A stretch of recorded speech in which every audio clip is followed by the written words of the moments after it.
Wah. Hello, welcome. I have no audio in the background. Welcome, everyone. Hello, Percy. First time chatting. How are you?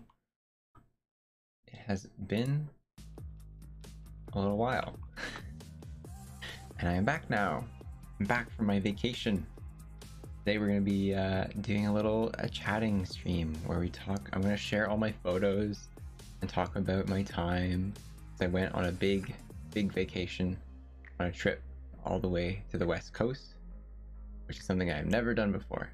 I really wanted to share like everything that happened on it. So I'm really looking forward to sharing you guys like a whole bunch of photos. But yeah, it's been a while. How's everyone been? Have you all been good? My tracking's dying. I don't know what's happened there. I hope you've all been being hydrated. Eating good. I definitely have been hydrated. I'm definitely not trying to drink a bunch of water right now because I haven't drunk anything all day. And also because, oh yeah, I didn't drink any water today, but I did drink like 2 coolers. That's fine. That's fine. Right, that's something that happened too. We got animated emotes. Finally, after like, I don't know how long. I kept seeing the thing, like the Steam, not Steam, what are we on? We're on Twitch, right? Yeah. The Twitch fucking, like the back end thing, when you go and look, it's like, oh, you're gonna get animated emotes soon. Don't worry about it. They're coming. And I think I had that since like October. They've been there so long, but now we finally have them. And I have my little dancing lads, my little wavy lads. They're cute as hell. I want more cursed emotes, but we have to work our way to follower emotes. Almost there. I think it means I need to like just stream more, I think is what it needs from me. That's all it says. Like it says that you just need to hit a trust level, I guess. So I guess I think it's because one of my emotes got denied. If your emotes get denied, then you lose your good boy points and you can't upload new emotes automatically for follower emotes, and that's kind of lame. I was a good boy. I didn't do anything. I swear. I don't even know what I got. Didn't get allowed. We'll never know, because I won't check that far back. Yeah. Oh wait, I have to turn on the streaming light on my door. 1 sec.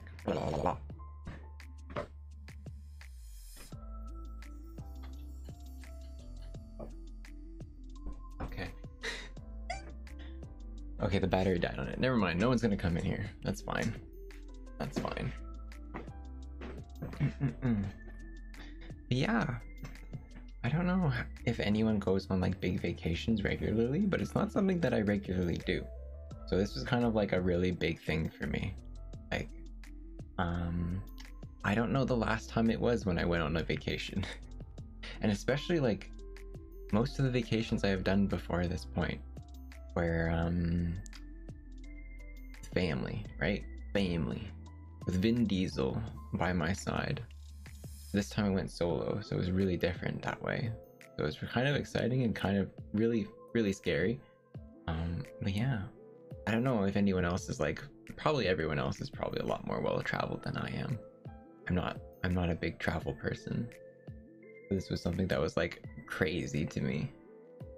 But yeah, I tried to put together like all of the photos and stuff from my trip, and I tried to put them in a into a photo book. Sorry, I just flashbanged you. It was really dark before, and now it just like brightened the entire environment. All right, but yeah.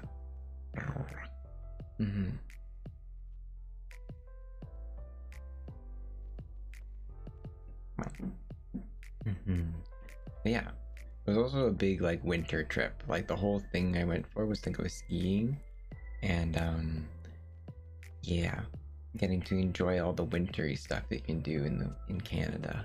Because usually you can't really enjoy winter stuff in Canada in the east side, because when it's winter you just hide in your house and you wait till it's over.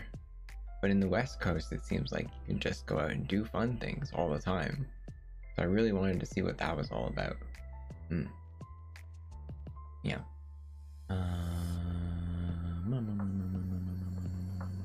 Oh, right, yeah. So, the reason I got to go on a trip was because I forget how far back this was, but like basically the only reason I was able to go on a trip is because everything is kind of hell right now, but that's fine. That works in our favor. Chaos works in our favor here. Because one time when I was going out to dinner with like people I worked with, one of them explained, because I guess they're all older than me, right? So they talk about traveling places, and I hear like one of my like kind of bosses talking about how they'd like gone to like Japan like 3 times, and I'm just like, what? What? Why? I want to go to Japan. Yeah, and then they were explaining like it's actually really simple, or like really easy to go nowadays, because like flying is super cheap. Getting a plane ticket is like super cheap right now, which was like the nicest thing for me because I'm cheap. Could not afford it otherwise. Yeah. So I was really lucky. I really got a nice plane ticket. It wasn't expensive. I got like a whole, like, I kind of like didn't know what I wanted to do at first, because I was just kind of like, I bought a plane ticket, I don't know what else do I do when you go traveling. Like that was all my plan. All my plan was that I had bought a plane ticket and I had nothing else based after that. I obviously, like, the first thing, yeah, it's story time today. Yeah. I'm gonna just like not shut up for a long time, but if you like have anything in common, or if you've gone traveling and stuff like too, I'd love to know. Like, I'd love to know where people have gone before. Like, what are places that you've traveled to? Because like, I've not traveled to a lot of places before. Thank you. Like for me, you've only traveled to Hawaii, nowhere else. That's still super cool though. You went over an ocean. I've never gone over an ocean. That sounds really scary, but also really cool because you got to Hawaii, and Hawaii is super pretty and beautiful. That sounds awesome. That sounds like a great place to go. And also, like, yeah, like, yeah, me neither. This was really like out of the blue for me. Like, it was very much just drinking with someone, and then them kind of just being like, oh, by the way, did you know that, like, because the world is on fire, you can get airplane tickets for cheap? And I'm like, oh, really? And then it was just like, from there, just like snowball drift into just bashing into BC and just showing up at a friend's place and be like, hello, I have arrived. A group road trip with my best friend when quarantine. Oh, that's super cute. I always wanted to go on a road trip with friends. I hope to do that one day. That'd be really fun. Yeah, I went to BC, right? I should explain. Yeah. So, the places I have been before this are very small. The furthest north I've been, so I live in like Ontario, which is like nowhere in Canada. It's just flat farmland land where nothing is interesting. And then they have Toronto, and you don't want to go to Toronto. It's okay. I don't know. I'm sorry. Most of my friends live in Toronto. It's okay. I didn't tell them. Don't tell them that. Don't tell them that. But the furthest north I've ever been is like Quebec, which is literally like the only province north of here. And then the furthest east I've been is Prince Edward Island. It's like a tiny island off of shut up, Murray. We can like Toronto. They're cool sometimes. Yeah, Toronto Raptors, the NBA team, the only Canadian basketball team. Yeah, that place. I used to visit Toronto quite a bit. Yeah, so like here, like I'll give you like an area of like my range that I've gone before. The furthest north, Quebec. Furthest east, PEI, which is like the eastern coast of Canada. So that is like the edge of Canada. So yeah. Furthest south, New York. I've only gone down a state. That's the deepest I've gone into the US, and I feel like probably for a while. There's lots of really cool places in the US I'd love to travel to. Like there's so many like pretty nature places like the Grand Canyon and like the Golden Coast and then mountains in I don't know where everything is in the US. There's also like those big rocks and stuff that you see in like I don't know.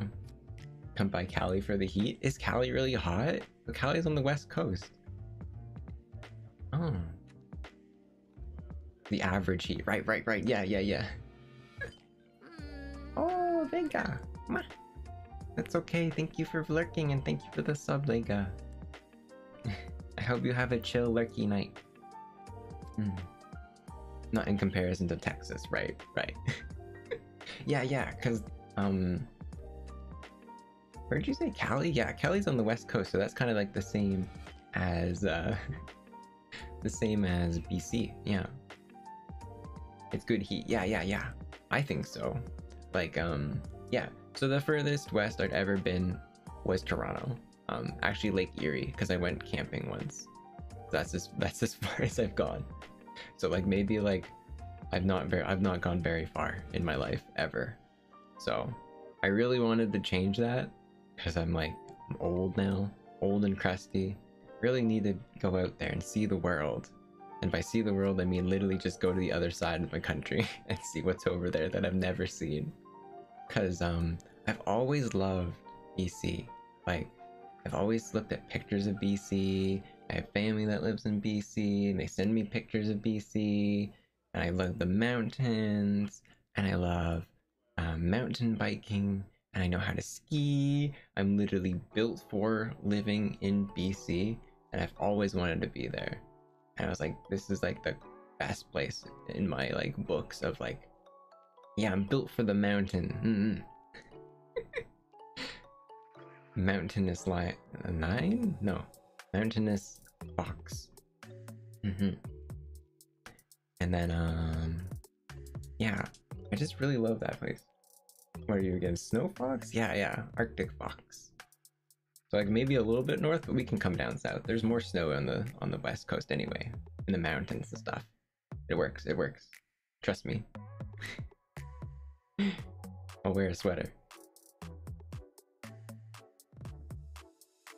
But yeah, I wanted to open my horizons. Eventually, at some point, I really want to go to other countries. But this time we were going to play it safe, and we just kind of went to the other side of the country, which is good. Canada's humongous chungus country. Canada's really big.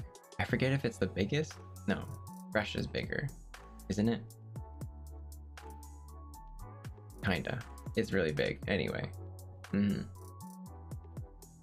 Oh, that would have been really cool, but I understand, yeah. Sometimes you can't go to the coolest places. I also wanted to go to somewhere for studying. Like I wanted to go to Singapore to study when I was really young. And I also was like, maybe that's a bad idea. It would be really cool, but then I'd be really in debt. But yeah, studying abroad sounds like a really fun thing to do. I also like the idea of just like going out and traveling on your own, having to get to do your own things and stuff like that. Especially with Japan, their borders were like warning, don't come BC. Huh? For quarantine? Oh, don't come because of quarantine. Oh, right. The only time BC is gonna confuse me. Any other day we're not talking about British Columbia, I would have probably got that. Yeah, okay, I gotcha. Yeah, Japan's there's a lot of places we don't really want to travel right now because of COVID.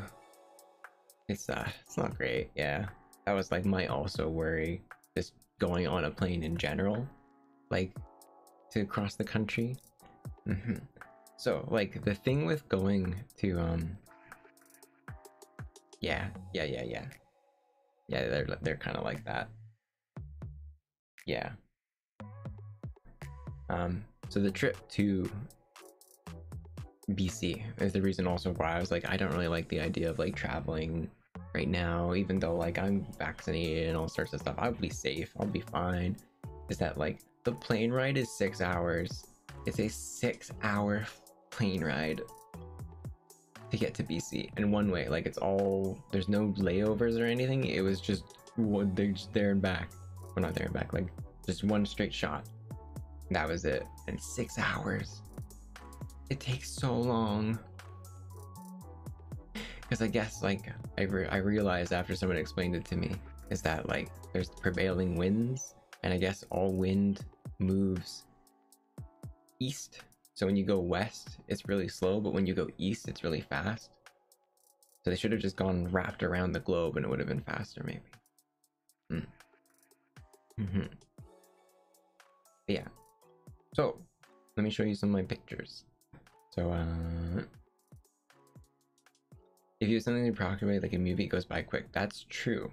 However, I have lots of brain gremlins in me that would not let me focus on things. I think I spent 6 hours flight trip and I just watched like 3 chick movies. Oh my gosh. Amazing. Yeah, like I loaded up on films. I was like ready, like I knew what I was gonna do. I was like, okay, I gotta get films, I got a podcast, I gotta listen to some shows, I got everything. I'm set. I watched 1 movie and then that was it. I watched 1 movie. I don't think I watched anything I downloaded. I even downloaded more for the trip back and I didn't listen to any of it. I think I just like completely spaced out because yeah. This is something you may not know about me. I don't like planes. I don't like flying. It had been 13 years since I had stepped on a plane. The last time I was on a plane was when I went to New York. And the flight to New York is like an hour. It's like a super short thing. It takes no time whatsoever. So this is like both the first time in forever that I've taken a plane, and also like the longest plane. Did I see Spider-Man? I did not see Spider-Man. Maybe I did though, it's been 13 years, so maybe I never remembered. Maybe it was due to my energy levels. Oh yeah, it was actually an overnight. Was it overnight? No, it wasn't overnight. It was late night, I guess. Cause it left at like 8 o'clock. 8 o'clock EST. And then I think I got in to BC at 10 EST? Does that work? Does that work? Is that how that works? It took, yeah, I ended up, yeah, it was nighttime, essentially. Like, I took off at nighttime and I arrived at nighttime. Yeah, it's really confusing. 4 a.m. Yeah, right? Yeah, it would be, wait. How do time zones work? I mean, it would be 4 a.m. EST, but no, I got in at 10. 3-hour difference. Yeah, this adds up. Yeah. This is adding up. Okay, the math is correct. We are gamers. We can do math.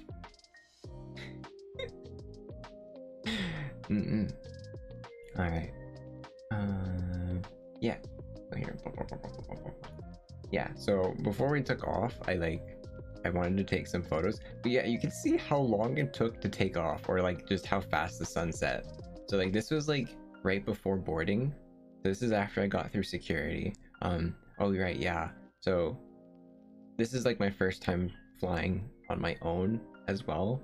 So a lot of the stuff is like me figuring out this all for my first time and just kind of like figuring it out.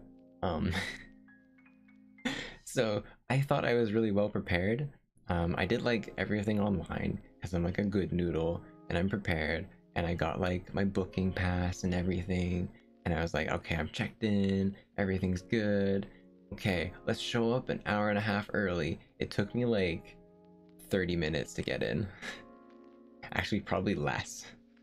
I was like so early, like way too early.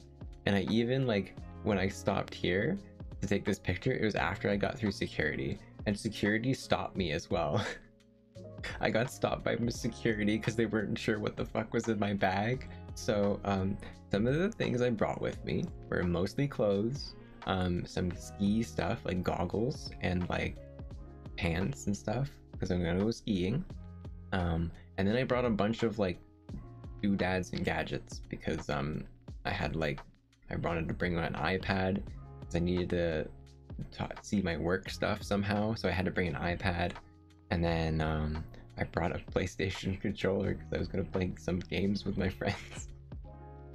And then I brought this thing, which is like, it's hard to explain, but it's like a dashboard phone grip. Like, you know how you have those vent holders for your phone when you're like using it as a GPS? It's kind of like that, but yeah, I'm such a gamer. I was carrying a fucking controller with me. You see ads about it? Yeah. So it's like that, but it rests on top of your dashboard on your car. And the way it does that is it just has like these weighted bean pads that just kind of grip it to the surface just from like tension, because it's like a rubber bottom and then it's kind of heavy. However, I didn't think about how do they weigh this thing down, and the guy at the security was like, I don't know what the hell this is. What is this? And he like, because he's like, in the x-ray it's filled with beads. It's like, what is this kind of strange device you've brought onto the plane, little Nino? And I was like kind of sweating. I'm like, if he tells me he doesn't need it, I'm gonna throw it away. I'll throw it away. I throw it away. Whatever you say, sir. Please don't hurt me. I want to get on a plane. Please don't hurt me.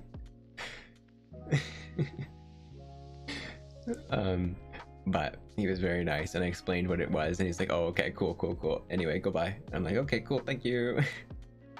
And then I'm just like, I'm also just a spaz. Like, I didn't, at the same time he's like talking to me, I still hadn't put my shoes on, so I'm just like trying to pick up like my 2 bags and then also my shoes, and then trying to put my shoes on, and then I decided to try and like lace up my shoes while he was handing me my stuff, but then he was like talking to another person that was coming up to check their stuff, and I was like, oh god, should I be here? Oh god. And then he was like, oh,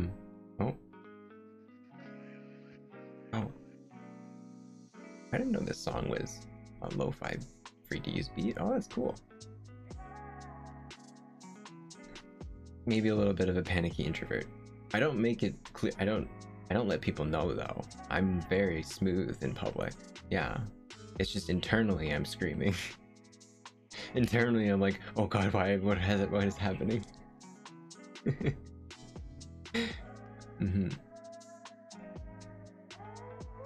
Yeah, it happens.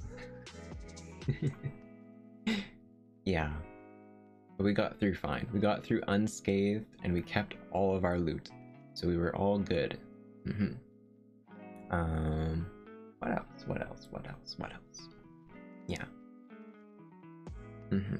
So yeah. So what did we get on? It was a Boeing 737. It's like the smaller plane. It's not the big boy plane. So it's like a jet, but like not a big jet. And this is some picture as we were going out. I had a window seat. I was really happy about it. I realized why I had a window seat as well once I got on the plane, is that there was like 25 people on the plane. It was really empty. It's every other seating? No. There wasn't really any like COVID regulations or anything, or spacing. But because there was literally no one on this plane, I got my good spacing. So yeah, there was no one sitting with me, but there's a person across the aisle from me, and then there's obviously a person in front and behind me. And yeah, it was pretty nice. I really liked it that way. Like, it was obviously because they aren't getting any business, but hey, it works for me. The less people on this plane, the happier I am. But it means I got a window seat, which I thought would be really cool, because then I could see all the sights and stuff that are outside of the plane. However, I didn't realize when we were taking off, it would be nighttime. So by the time the plane is in the air, there's no sun. The sun's gone. The sun is also setting behind me because I'm facing north, and it's down there. So I didn't see any sunset. But it looks really pretty though to see this, like, to see the city taking off. This is from Ottawa, by the way. This isn't Toronto. Sure, Ottawa is like a much smaller city, so it doesn't really look as grand and amazing as Toronto from above when you're flying at night. But it still looks really cool. Yeah, it looks really nice. You get to see all like the lights and stuff falling through the city. It's really nice. I don't know. I didn't. Yeah. So I have like videos and stuff. I don't remember when they start. Oh yeah. Okay, the videos don't start till now. Till yet. A little bit. But yeah. I didn't realize it would be pretty much nighttime flying there. So. Yeah. I took lots of videos. I'll have them to share too. I'll be sharing them at the points where they happen. I have like phone videos and I have some GoPro videos, which I'll explain how that happened. But yeah, I took lots of videos. I took lots of pictures. Like my whole goal was to document as much of it as possible so that I could share it, and also so that I could remember it because my memory's bad. This stream is as much for you guys as it is for me, so I can remember what the hell happened. But yeah, so like we were saying about downloading like movies and stuff for your flight. I like keeping memories. That's like why I love travel. I love travel more than I like gifts and stuff in my mind, because I like the idea of like making experiences and keeping memories, like more than just like material stuff, because I think that's really nice. It's Cam Loops. Cam Loops. Yeah, Cam. It's Cam Loops. It's where they make the cereal named after you. You want to go there? I never went there. I was above it though. But yeah, so like we were saying about all the movies and stuff that I downloaded. So I downloaded like a lot of Ghibli films because those are like my comfort films, and that was like what would get me through the flight in my mind.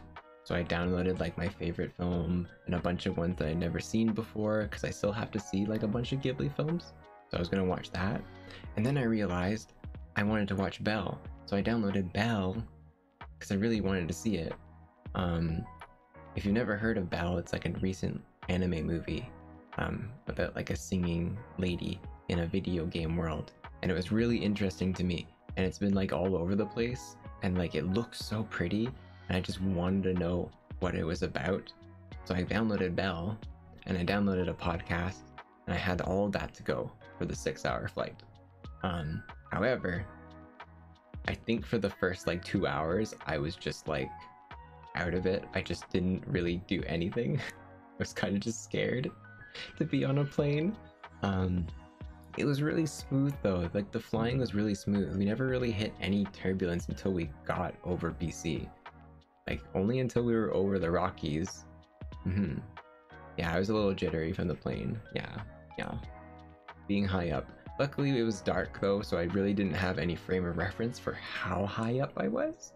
So I think I honestly did very well on my first flight. But I think halfway through I did finally decide to like watch Belle. So here's my impromptu review of Belle. Is that it's a really pretty movie, and it has such amazing like music, and it was really boring. Like, I highly recommend you watch it if you really enjoy it for the music, but boy, I like, maybe it was also the plane vibes, but I really like, Belle was just like, I didn't really think this is what it was gonna be. And I don't really want to spoil it for anyone, but it didn't really, it didn't really like live up to any of the expectations I had for it. Super random, but would it be possible to do a movie night? Let's do the dim. Oh yeah, absolutely. I really want to do. We'll do a movie night. Yeah, maybe next weekend.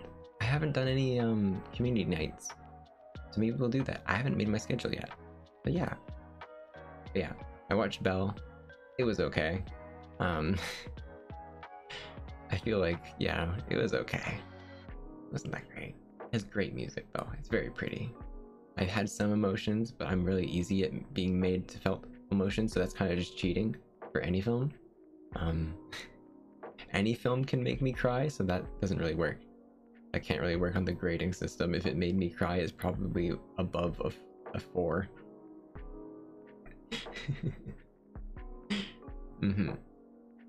Yeah, mine I cannot control. I have no control over it. If the song is pretty, I'm gonna start crying. And I can't do anything about it. But yeah. Yeah, it was a good film, but it was okay. I won't probably watch it again, but it was alright. Yeah, the cool thing about the plane. Off to the moon. Yeah, no, please. We don't need to think about me ugly crying on stream. But yeah, I didn't know that the planes have little GPSs. Yeah. That you can see where you're going, which is really cool. It kind of like helps you feel like you're getting somewhere. Then finally, once we were getting down, like about here, I guess, because Kamloops is like down here, I think. So I could finally start like taking pictures because I was fully awake now as we were kind of like landing. So yeah, I could see Kamloops down here, and it was really, really cool. And as we were going in, what do I have here? I could see the Rockies. And so here is a really, really grainy picture of the Rockies from my phone. Yeah, and here's Vancouver as we were flying in, covered in clouds, because you cannot see it. It's just covered in clouds. Like, there are such low-hanging, like, low-flying clouds. Yeah. Like, the clouds are so low in Vancouver because they're all just up against the mountains. And it was scary, I'll say, landing, because, like, I'm sure the pilot can see where he's going. But when I'm in the plane and I'm looking out the window, all I see are clouds and the lights of the city below. And I'm like, how close are those lights? Like, how far between those lights I'm seeing in the cloud and a skyscraper are we? And I realized once we got through the clouds, it was actually like, okay, it's deeper than I thought it was. But in my mind, I was like, literally, there's just a building underneath that light. That's how close they are. But the clouds were much higher than I thought they were. But yeah. So my experience of seeing the Rockies and everything from a plane didn't really happen all that much, because like it's like the dead of night, so it's pitch black. So I'm just like staring out a window and trying to like adjust my eyes to the darkness to just see like just bumps on the ground, because there's like no light, so I have no frame of reference for like the actual scale of anything going through there. Like the picture is probably better than what I could see. And the picture's just like a grainy mess. Yeah, I was like glued to the window once we were getting closer. Yeah. But yeah, we landed. I didn't die. It was good. Had a good flight. There was not a lot of turbulence either. It was really nice. And then I got picked up by my friend. I don't know. Yeah, okay. This is for future. Yeah, I got picked up by my friend, and this was like, I guess we'll call this day 0 because now it's day 1. On day 0, I got picked up by my friend. He lives out in BC. He moved there way back. It's like a childhood friend.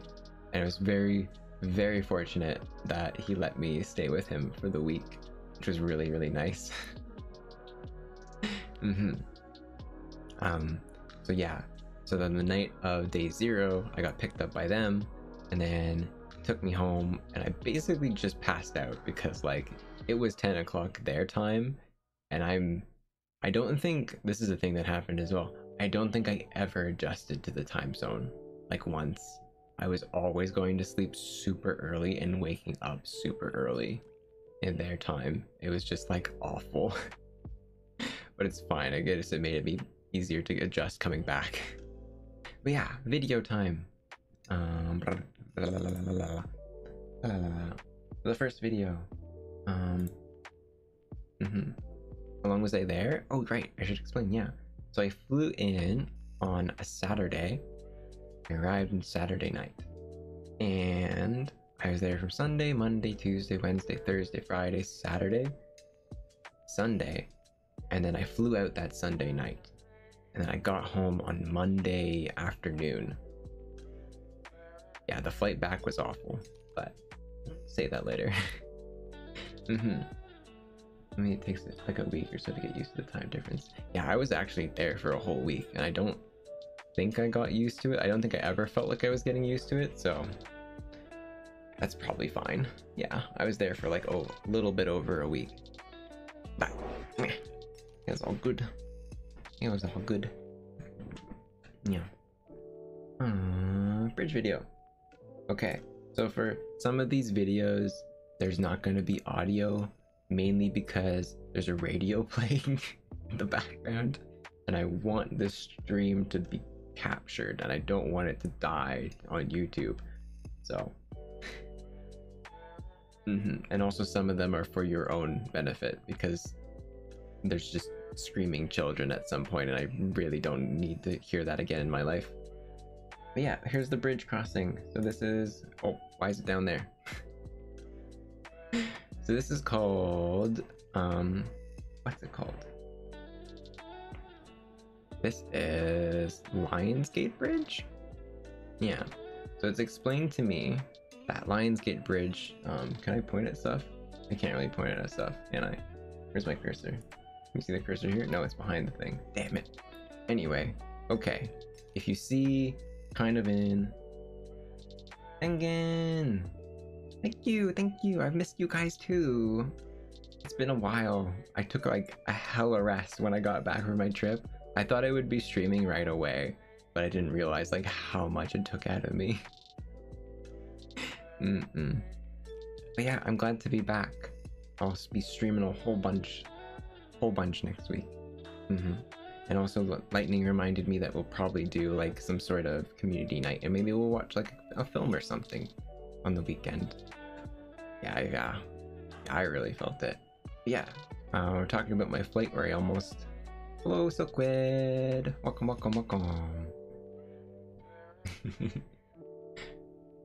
It's a bridge. It's called Lionsgate Bridge, I think? I don't remember. Names are not something I'm really good with. So, this was like, we were going down here, and then if you look like kinda dead center, a little bit to the right, like the snowy peaks over there, apparently they're called the Two Lions, because there's these two peaks that are kind of like facing each other, and people look, and like my friend explained is that like it's the story of like there's two lions that are battling each other, so that's why the bridge is called Lionsgate. I think it's Lion something. That's all I know. This is coming from Stanley Park, which is like a big forest nature park right inside of Vancouver. Actually, Vancouver's really neat for the parks and stuff that are inside of it. It's really cool. But yeah, so this is day one, and day one starts with us getting my rental car, which is maybe one of my favorite parts of this whole thing. It's Lionsgate Bridge. Nice, I remembered it. Hell yeah. One memory point from Nino.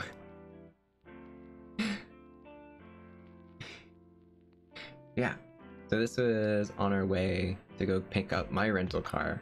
So this is in my friend's car as we were going. There's not a lot of in-car footage until like, well, after this there is not all that much car footage because I'll be driving. I really enjoy it. I am a Canada man, yeah. So this is like my trip from the East Coast going to the West Coast. Okay, East Coast to the West Coast. I knew it, my head did it backwards. So this is like my first time ever being in BC. Yeah.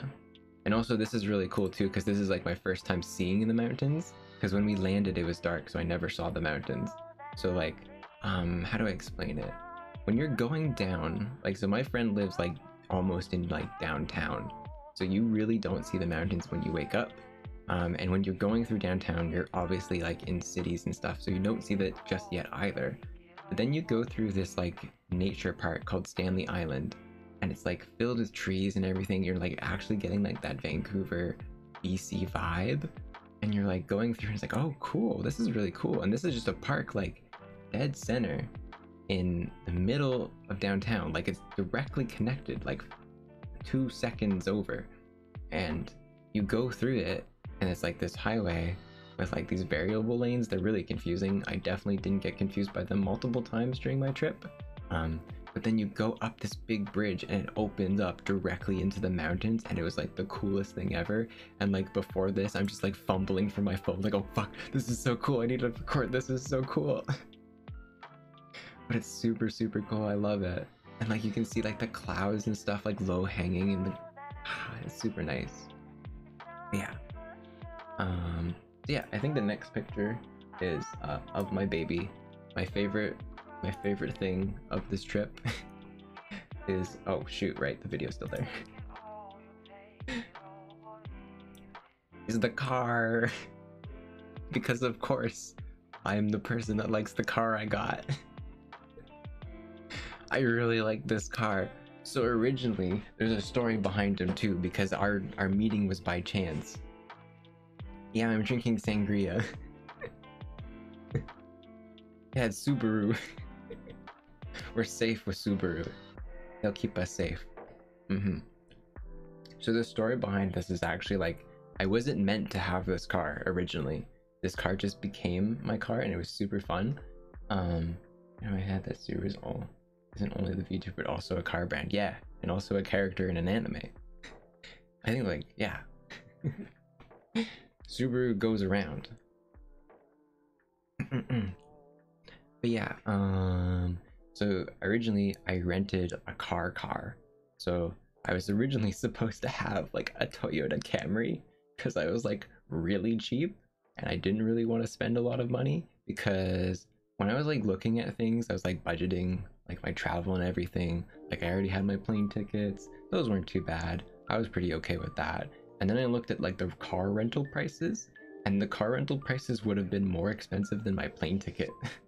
And I was just thinking like, oh, I guess I'm gonna have to take the Uggo car.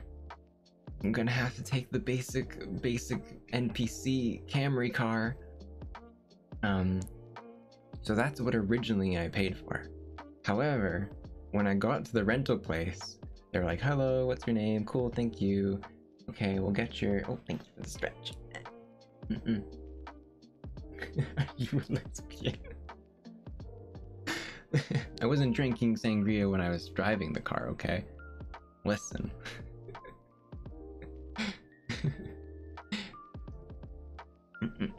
But yeah, when I went to the rental place, they're like, oh yeah, welcome. Okay, I see you rented a car. By the way, we don't have any cars. We're fresh out of them. No cars here. And I was like, what do you mean there's no cars? And it's like, oh yeah, don't worry, we'll just upgrade you. I'm like, what? Oh, okay. Oh, okay. And he's like, yeah, there'll be a car. Like he's just like eyeballing the list. And he's like, this car. And he's just like, yeah, just pick this car. And so he just gave me a Subaru Forester, and I was like, I'm so happy. I'm so happy. No worries, Lightning. Thank you for sticking around, and I hope you have a good night. Nini. It was super lucky. This is like, I got all of the luck for my first journey. And I love this car. Like the car I drive is like from 2014, and like, oh man, it does not have like even anything that this car had. It had like lane assist, it had eye tracking, it has like the same technology my iPhone uses for doing VTube, and like, what? Lane assist, it had like the little blinky lights that show you that things are in your blind spot. It had like all these things that like, what else did it have? It had a heated steering wheel, which is like a really nice Canadian thing that I love. The steering wheel heats up. Yeah, I can self-insert into my driver's seat. It was really cool. And also I realized why it had like eye detection later too, because it like watches you and makes sure you're paying attention, but also it can tell the difference between people. It can tell who's driving the car. And I realized that's because it can save memory of like your preferences. So like it can change like the heating and like the seat position dependent on the driver. And like that's the most like witchcraft technology, techno sci-fi stuff I've ever heard of. And I love it. It's kind of scary, but also that's really cool. It's stealing my face, but that seems really nice. The cool thing in the end is like I get this really cool car. And then what else did it have? It had oh yeah, it had CarPlay, which was really nice. So it meant I could just accost my friends with the music that's on my phone, which is just all Japanese pop, hip hop, and pop. So they were definitely getting just an earful of just all of the pop music that's on my phone, and they're just like, yeah, you're a weeb, aren't you? And I'm like, yes, but you're going to listen to my music because I'm driving, so I don't care. I'm enjoying myself. It was really nice. What else did this car have? It had really cool stuff. Oh yeah, it had assisted steering, which was really nice and maybe kind of saved me at some point. Because yeah, apparently with the lane assist, it also can tell when you're turning or when a corner is coming, so it automatically turns the wheel itself. And that was like the most alien thing to me, that the wheel was just doing its own thing, and I was just kind of like guiding it, and I was just like, this is so fucking weird. This is so weird, but really cool. Yeah, right? Oh man, there was a moment where I definitely needed it. You almost hit so many curves. Oh gosh, yeah. Yeah, it had like a backup camera too. Like obviously like most cars have backup cameras nowadays, but it had like a backup camera with like the thingies that go beep beep beep beep beep when you're gonna hit something, which is really nice when I'm in a city with this Chungus SUV and trying to parallel park anywhere with this thing. I feel like it's super necessary. I don't know how people park cars that are big, because my car is a tiny Kia Soul. Like a baby car. I drive like a clown car compared to this. But yeah, I love this car. It was like my favorite thing, and I really enjoyed like traveling around because I had this car with me. I feel like I would not be the same if I had ended up with the Camry. Like this was fate. I now want this car, so yeah, I'm gonna have to start a fund now to help me get a Subaru Forester. It's my coping car. My comfort car.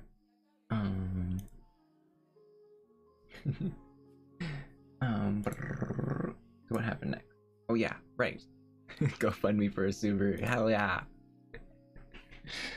At Subaru, I love your car, please give. Smile. I put my fingers together, do a little pleading.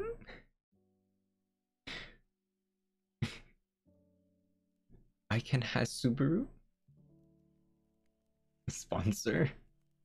I'll take a Subaru sponsorship any day. Alright, so warning for the next video, it is a time lapse of driving down a very twisty road. So if you're not good with possibly kind of flashing images, don't look for the next 5 minutes. But so this is why I brought this little phone like holder, the dashboard. It wasn't to like travel places, because I assumed the car had a GPS, but it was so that I could take time lapses and record videos on the dashboard. So we have this. Why is it down here? Oh, that's me. Hold on, lock. Yeah. Why are they all down here? Alright. So this is the bridge. This is Stanley Park we're going down right now. And we're going down Stanley Park onto the bridge, which is Lionsgate Bridge, and then we're going onto the highway. And this highway is called the Sea to Sky Highway, and it gets that name because it's pretty obvious once you're on it. As you go down it, like you're starting off and like can't really see the mountains, but as soon as you turn right, you're like, oh, there's the mountains. And then you can see like the mist surrounding them. And as you go deeper and deeper and deeper, you can see like more and more and more. And then you kind of like start to go down. Hold on. Oh right, there's a Porsche. There's a Porsche just bombing through this place, by the way. This place is like super twisty too. Like it's such a twisty road because it's just following the shape of the mountain, and you're like going back and forth. And I'm like, I really like this road. It's like a racetrack. And I don't think about it that way, but it does feel that way. So you can try. No one's on it most of the time. It's fine. It's such a pretty road going down, and like, yeah, sea to sky. I get it now. It's like so pretty. It sounds kind of scary. Yeah, obviously over on the left, that is a cliff face, and you can't fly off. Don't worry about that part. It's really pretty. And this guy in that Porsche seems like he's doing fine because he just bombed past me at like 120 kilometers an hour. And he seems okay. I can do the same in my giant chunky Subaru. What do you mean? But it's so pretty going down. Like, just... wow. Give me something that's nicer. Oh, look. Porsche. Fire truck. 70 kilometers an hour. Yeah, it's right. It's also kind of a slow road, obviously. Like, something that I didn't realize, or I guess like it makes sense when you think about it. Like this is a highway technically, but not really, because like it's only like two tiny lanes that are very tight together, and sometimes it even goes down to one lane a lot of the time actually. And it's also on a high, like really twisty and stuff like that, so the maximum limit is like way lower than normal highways like out in Ontario, which are just straight lines, which makes sense. But in my head I'm like, oh, that's kind of slow. Let me just, I'm just gonna go up a little bit more. We're just gonna go a little bit more. We can do it, it's fine. And there's also like not a lot of like there aren't many towns on this trip. Like this is so where we're going right now is to a mountain that I had seen the night before, because all my planning was like really off the cuff. Like I had no planning whatsoever apart from the skiing part of the trip, which is like not until the end of the week. So I kind of was just winging it most of the rest of the week. So this one was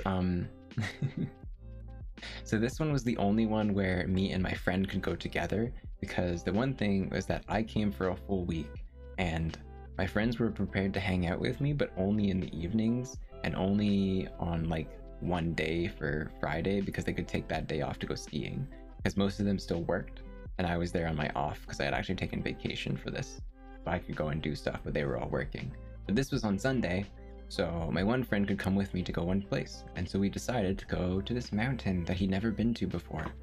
So we wanted to go check this place out, and it's called the Sea to Sky Gondola. So we were going to there, and that's what this is. But yeah, it's such a twisty road, like the whole way, but it's really nice and pretty. And like you start to get to this point where it starts to go back downhill, and you're going down, you're gonna see the lake and everything that's like around you. Actually, it's not a lake, it's the ocean actually. This is the basin of the ocean. And then you're going down further and further and further. And there's like a train track there for some reason. I don't think there's actually a train that goes through there, but it would be cool. I wish there was a train that went through here. And then there's like a small town. Oh right, this is something that someone explained to me, my friend. It's hard to see, but can we go one frame forward? No, we can't go one frame forward.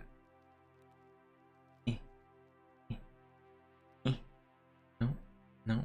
Okay, that's fine. Whatever. There is a mining museum over here, and my friend explained to me that this mining museum is where they filmed one of the Scooby-Doo movies. I think the first Scooby-Doo movie, because they have that like scene that starts in like a abandoned mine. And I'm just like, oh my god, right. I forgot that Vancouver is like a big film place. Yeah. Like there's a museum for, yeah, there's tons of things that are filmed in Vancouver. That was the thing I forgot.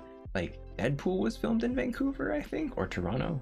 some things are filmed in Toronto, but most things are filmed in Vancouver. And Vancouver's crazy too, because I remember when I was really into like learning about film stuff, just like out of fascination, I remember listening to like videos and explaining that Vancouver's like the best city for like Hollywood. They love filming in Vancouver, mainly because we're really cheap and our dollar sucks, so they can get way more out of us. However, that's fine, dude. Just come film in Canada all the time. Hell yeah, dude. And Vancouver kind of just pretends to be all sorts of different cities in all sorts of different movies. It's really cool. But yeah, I guess other parts of Vancouver too, because this like mining museum was used for one of the Scooby-Doo films. Where's my timeline? Yeah, so this was like a 1 hour drive that we took to get all the way over here. And then, oh yeah, there's a part where you kind of just like, you're starting to go like into a cloud. Like it kind of went back up again, and it was really cool. Like you're going through like a cloud and then it goes back down. You can see the mountains and the water and everything. And then finally you're in civilization, and there we are. This is the Sea to Sky gondola. If I can just pause the video fast enough to actually see yeah, in the sky. Yeah, really in the sky. The sky like is coming down to you, but you're also coming up to it, and it was really cool. So this is the Sea to Sky gondola. It's like an attraction spot, kind of like near a town called Squamish, which is like the next biggest city north of Vancouver, and it's kind of like this in-between like adventure city, mainly for like people who are really outdoorsy. But it's like the biggest city between Vancouver and Whistler, which is where we were gonna go later that week. So this was kind of like first like a trek out to see what it's like driving the Sea to Sky, so I feel comfortable, but also so that we could like check out some cool things in between, because most of the time we would be flying, or not, we would be driving to Whistler, we wouldn't get to see this stuff. So I wanted to go check out stuff that was out here right away.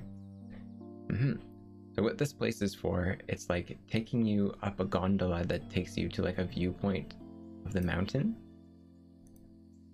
And it has like, oh, there you go, that's actually perfect. So you can see here, oh my gosh, that looks crazy epic with like the clouds and everything. But there's a gondola that goes from here and it goes up into the mountains. However, there's also a little trail like head. You see that little gateway down in the bottom left beside that truck. There's a hiking trail you can take. So when me and my friend were hastily coming together with our plan, we looked at the website and we said, oh look, there's a trail. Oh, that's pretty neat. Oh.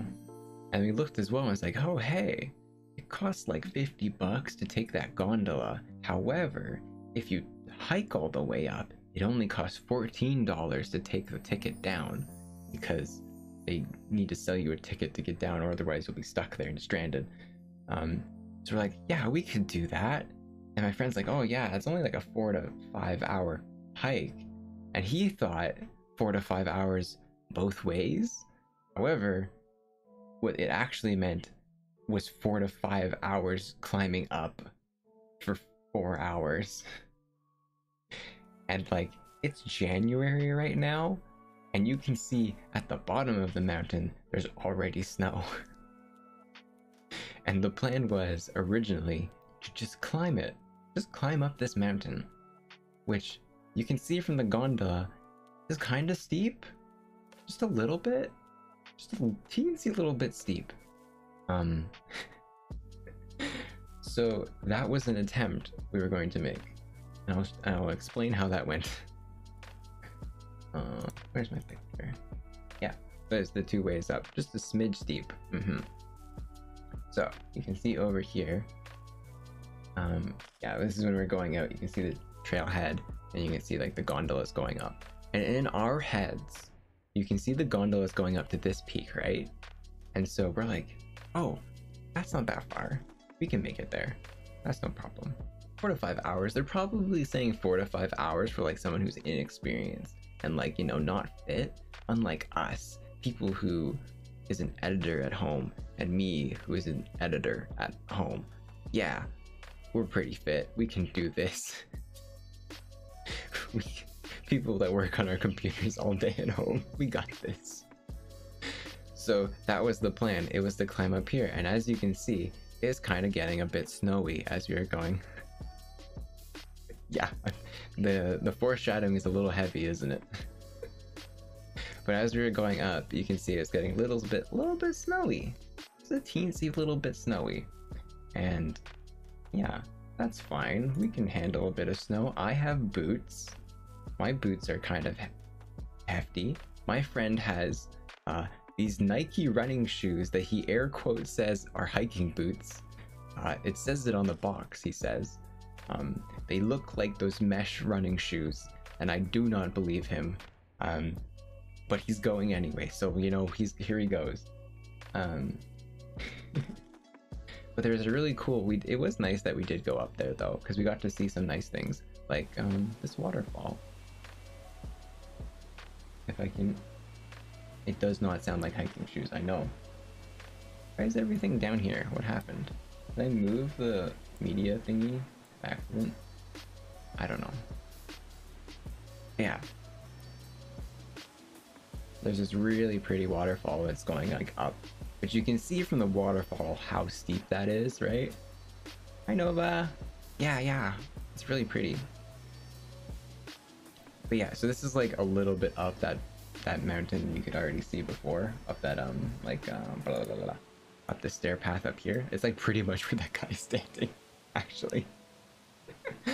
But yeah, behind this, the steps kind of stopped becoming steps, and they kind of turned more into like boulders that you kind of just gotta climb up. So the difficulty curve started to begin pretty soon, and we became pretty aware of that.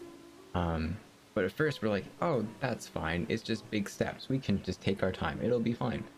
And then the steps turned into a wooden bridge, or not a wooden bridge, like a wooden staircase. And the wooden staircase was literally there because they would have not been able to climb up it otherwise, because it's almost like a sheer cliff face. And it's like straight up.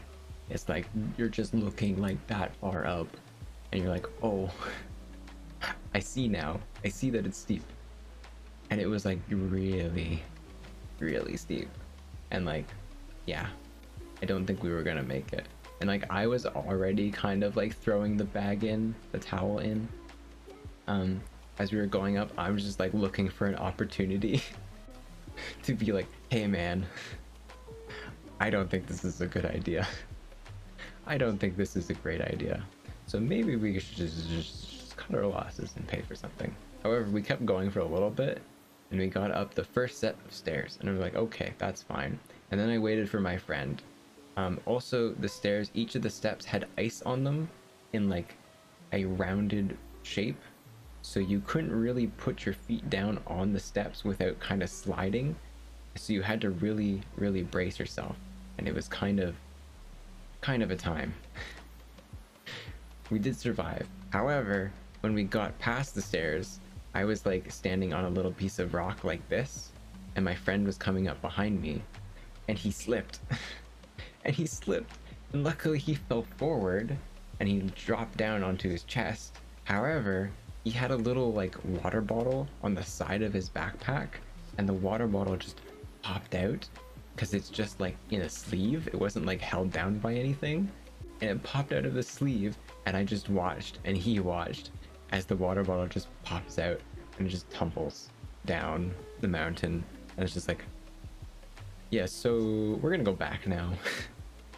We're gonna go back. This isn't gonna happen. And he was like adamant he was gonna try and go get the water bottle. Like, it only had fallen like maybe a meter off the path, and in my head I was like, don't do that, really don't do that. I don't care how expensive your water bottle is. And I'm like, this is where my friend dies. This is where my friend, who I have not seen in a year, and have only now seen for less than 24 hours, this is where he dies. It's like, hey, good to see you. Oh, he's dead. Well, that was a quick visit. Well, luckily he got the bottle and he didn't die, and we made our way slowly back down the stairs, which are covered in ice now. We're using both hands on the railing to just get down, and we're watching as the other hikers come past us, and those hikers are wearing like their mountain equipment co-op, like expensive hiking boots, and some of them have cleats in their hiking boots. A guy had a walking stick. Yeah, so I think we were kind of unprepared for what was coming up for us. Yeah. So we took a gondola. So we took a gondola, and it was worth it. Like, I was fully prepared to spend money, so I was okay with this. And it was fun and nice, and it only took 5 minutes, which is like 100% faster than the 5 hours it would have taken us to get up there.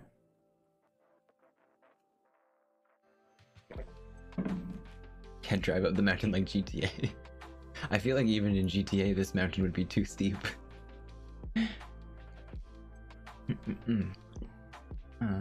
We have some gondola videos. Yeah. Okay.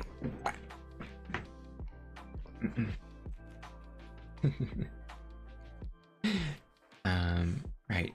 Yeah. So we took a gondola. So this is part 2 of me getting over my fears as well.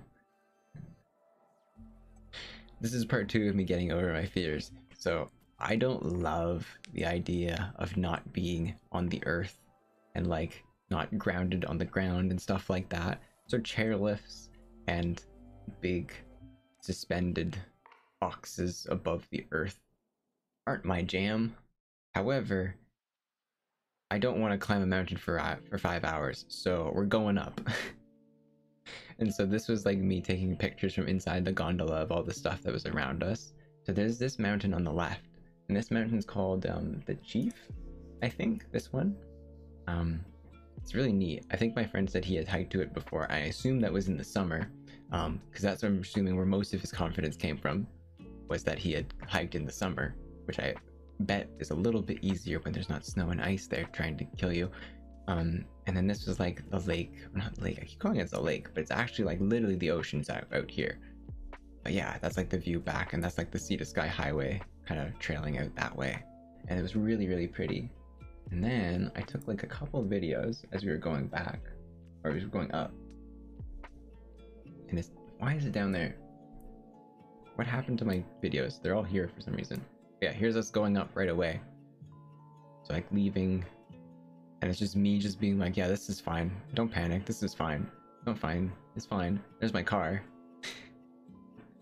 Me crying as being like, goodbye, my car. I will miss him. Those 1 hour we had together was so nice. Yeah, that was like the first video going up. And then next video going up. Why did they all go down here? I need to fix that. I don't know what happened. But yeah, and then it's getting a little bit higher. Then it gets a little bit higher. And then the trees are starting to look a little bit more like toothpicks, and it's getting a bit weird. And then the thing that we didn't realize, so when we were first going to go hiking, we had first thought, like, let's see when the gondola looks back. Yeah, it's really high up right now, right? So like here, right? So you can see the gondola's like going up to like that peak, right? So in our heads, that's where the Sea to Sky gondola ends. I didn't take any videos of it or like have any good footage of it. However, once you get over that crest, there's like another mountain like way in the back that it's going towards. And then once you get over that mountain, there's another mountain that it's going towards. And it's like, yeah, there's no way. We would have died. We would have been stranded on this mountain, and we would have probably had to be rescued, and it would have gone so poorly. So it was a good idea that we took the actual gondola and just coughed up the dough. Yeah, it was pretty deep in there that I did not realize. So let me try and fix what's going on with media right now. Oh, I can't fix it. That's weird. Anyway. We can take a look at the peaks. So yeah, up there is like a little chalet actually, and up at the chalet is like a really nice like surrounding like patio where you can like get a full view of the mountains and everything.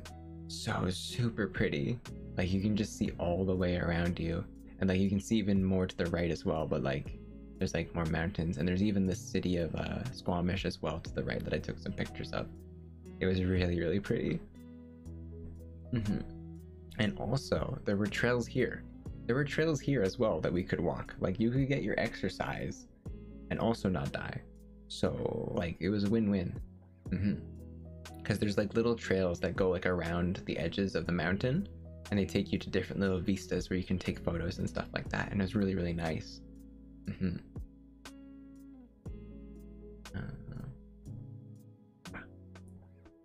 And yeah, okay, so now you can see as well.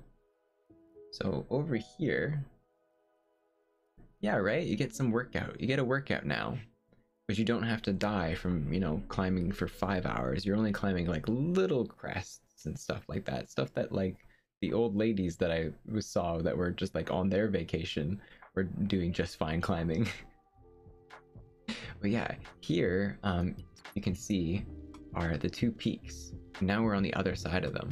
So those are the peaks that are facing the Lionsgate Bridge, and you can see them back here. It's kind of hard to see, but this one on the right kind of has like a hump and a mane, so it really does look like a lion, and I actually saw it and it looked really cool. And then on the other side here is the other lion like facing it, and it looked really nice from back there. And then there's the mountain like basin out to the ocean.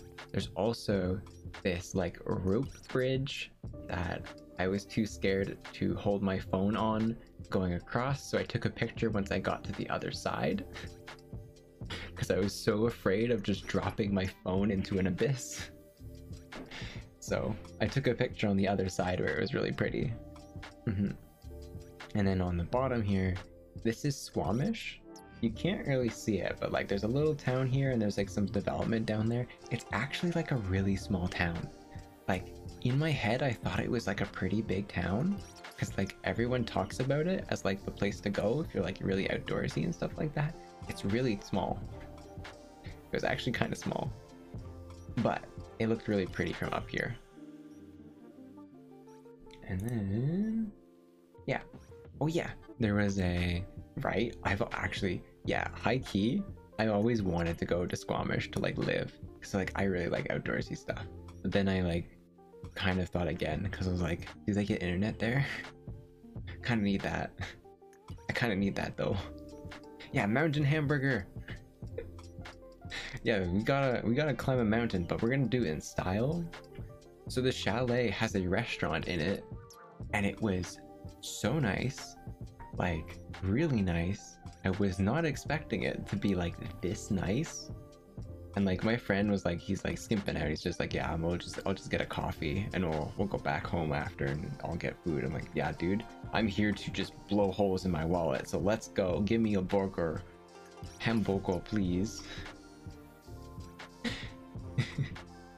So I went to that, and then actually I was like, they it's like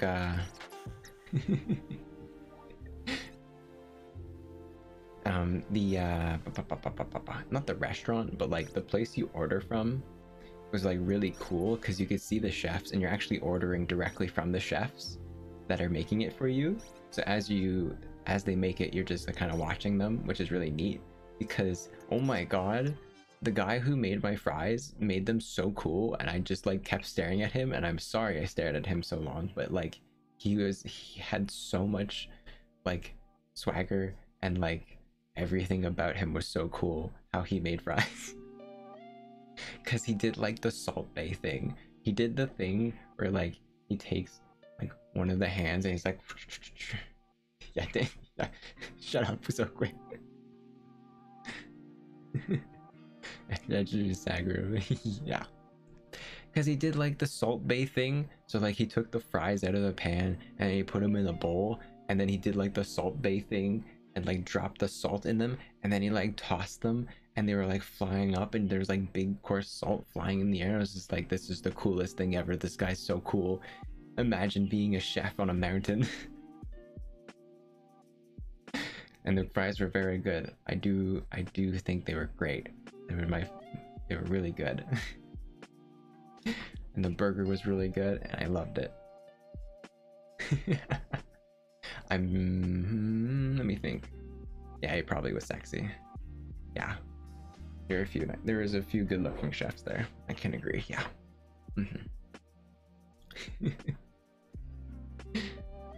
And then the nice thing too, you could eat outside, which is where I was on the left. There was like decks and like little picnic tables and stuff like that. There was also like a kid having a birthday party, like impromptu. I think it was just like parents taking their kids up and just handing them some presents, and it was really cute. So there was just like a Barbie playset just on the table across from us, and it was very funny. Just out here in the middle of the wild. It's just someone just getting their playset. Happy birthday to that kid. And then over here was really nice. When you're going through the trails, there's like a meeting point where they all kind of line back up. And in that meeting point was like a really nice campfire. So halfway through that, we went and stopped at the campfire, which is really nice. Warmed our toes. Yeah, like, I want to be that kid. I want to be taken to a mountain for my birthday. That sounds awesome. And then... Oh yeah. Okay. So then we were coming back down the mountain. This is us coming back down the mountain. And this is pretty much the end of our day. I think on Sunday, this was really the only thing that we were doing. So we came all the way up here, and then we were just enjoying our time, walking around, enjoying all the snow and the views, and it was super pretty. And then we had to go back. And we wanted to go back before it got dark, because like it's my first time on the Sea to Sky highway. So I didn't really want to drive it in the dark right away. I wanted to at least know what it was like going up and back when I could see it. So that's what we did. But it was really a good idea because the sun was setting as we were driving back, because now we're going south, so we can see the sunset as we're driving back. And so the whole time I'm just like, I'm being really annoying, but I'm just telling my friend, quick, grab my phone, take a picture. So the two ones in the middle are my friend like frantically trying to take photos as I tell them to take pictures as we're going. And they don't look bad. They look really nice actually for us driving down a highway while he's taking these photos. But however, I think the people that built the highway knew that it would be really pretty, and they made a runoff on the side of the road that we found at some point where a couple of people were parked, and you can actually just park on the side of these runoffs and like take pictures. So this is the one I took when we finally stopped, and it was like really nice, just like the whole mountains, because these mountains are also kind of like islands and stuff like that. And I was just like, oh, this was a good first day. Like, this is a really nice first impression of this place. Yeah, the construction workers were like, damn, this place pretty. We gotta do something here. They were right. And it did good. Also, I haven't even touched my sangria this whole time. We have the PNG here, and I haven't even taken a sip. Let me just do that.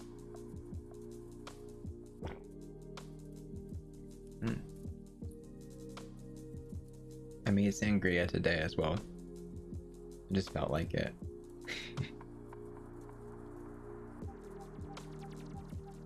Wanted to feel a little bit summery as we were winding down from winter vibes.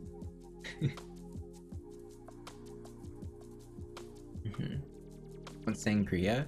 It's red wine and brandy mixed with fruits and sugar and stuff like that. It's a very summery drink. Usually it's like given to you in like a pitcher and stuff like that. I don't drink a lot, but of the drinks I've had most often at like bars and restaurants, sangria is like my favorite. It's pretty good, yeah. I made my own today. I don't know if it's as good as the places I've gone to. I think I put too much wine in it compared to the rest of the ingredients, but I like it. It's good.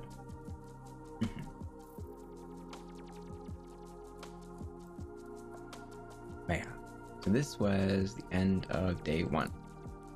Now it's day 2. Also, this is something I should mention too. So I'm staying with my friend, right? And my friend has 2 roommates. One of them is his brother, and then one of them is like a classmate he had way back. And they're all pretty cool guys. However, his brother was like really nice, because like he explained to me like he works out and stuff like that, and he gets up super early, right? So he's like, hey, what if I just give you my bedroom? And I'm like, what?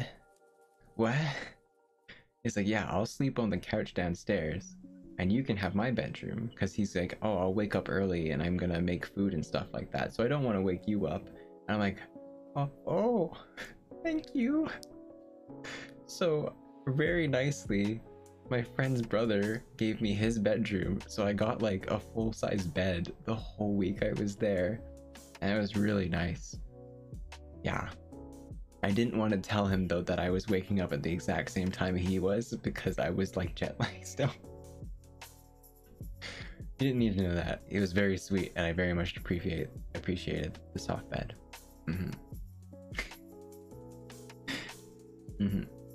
Now it was day 2, and day 2 is where I got to go now do my own things, because now everyone's working. So this is Monday. Yeah, this is Monday. So I'm now going on my own adventures. And so the first adventure I went on is going to Stanley Park. And Stanley Park is like not that far from where we are, because this is like, it looks like you're in a forest and stuff like that, but it's literally downtown. Like it's adjacent to downtown. And like you can see the bridge over here. That's the Lionsgate Bridge right over there. And then it's connected to the island, which then connects to the downtown, which is like back here a little bit. Yeah. But here, I was here to check out the park, because I really like this park. It's like really pretty. I just wanted to wander around in it. But also I came here to check out the aquarium, because they have an aquarium. And I have never been to an aquarium before. There's one in Toronto I know of, but I've never been there. I really want to go to that aquarium too, because it has like a glass tube that you can walk through, and you're surrounded by the water and the sea critters. And I think that's really cool, but I've never been to it.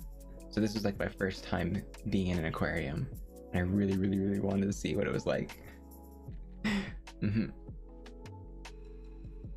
So let's see. Yeah.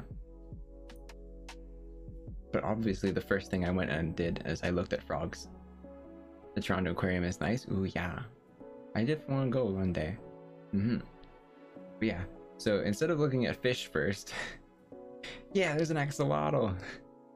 So instead of looking at fish first, the first thing I did is I went down into their basement and I went and looked at frogs. And I was like, oh, where am I? Oh, these are frogs. Oh, hell yeah. So I went to just look at all the cute little froggies, and I found like little orange lads, little green men. And then this guy who just looks like everything's gone wrong for him. And then I found this axolotl. I forget what he's called. I remember one of our friends called him the scrotum frog, and I don't think that, oh right, his name is actually worse than the scrotum frog. He's called the titty caca frog, which is just the most disgusting name, and I'm sorry for him, but damn dude, you do look like that, so the name kinda tracks. Sorry man.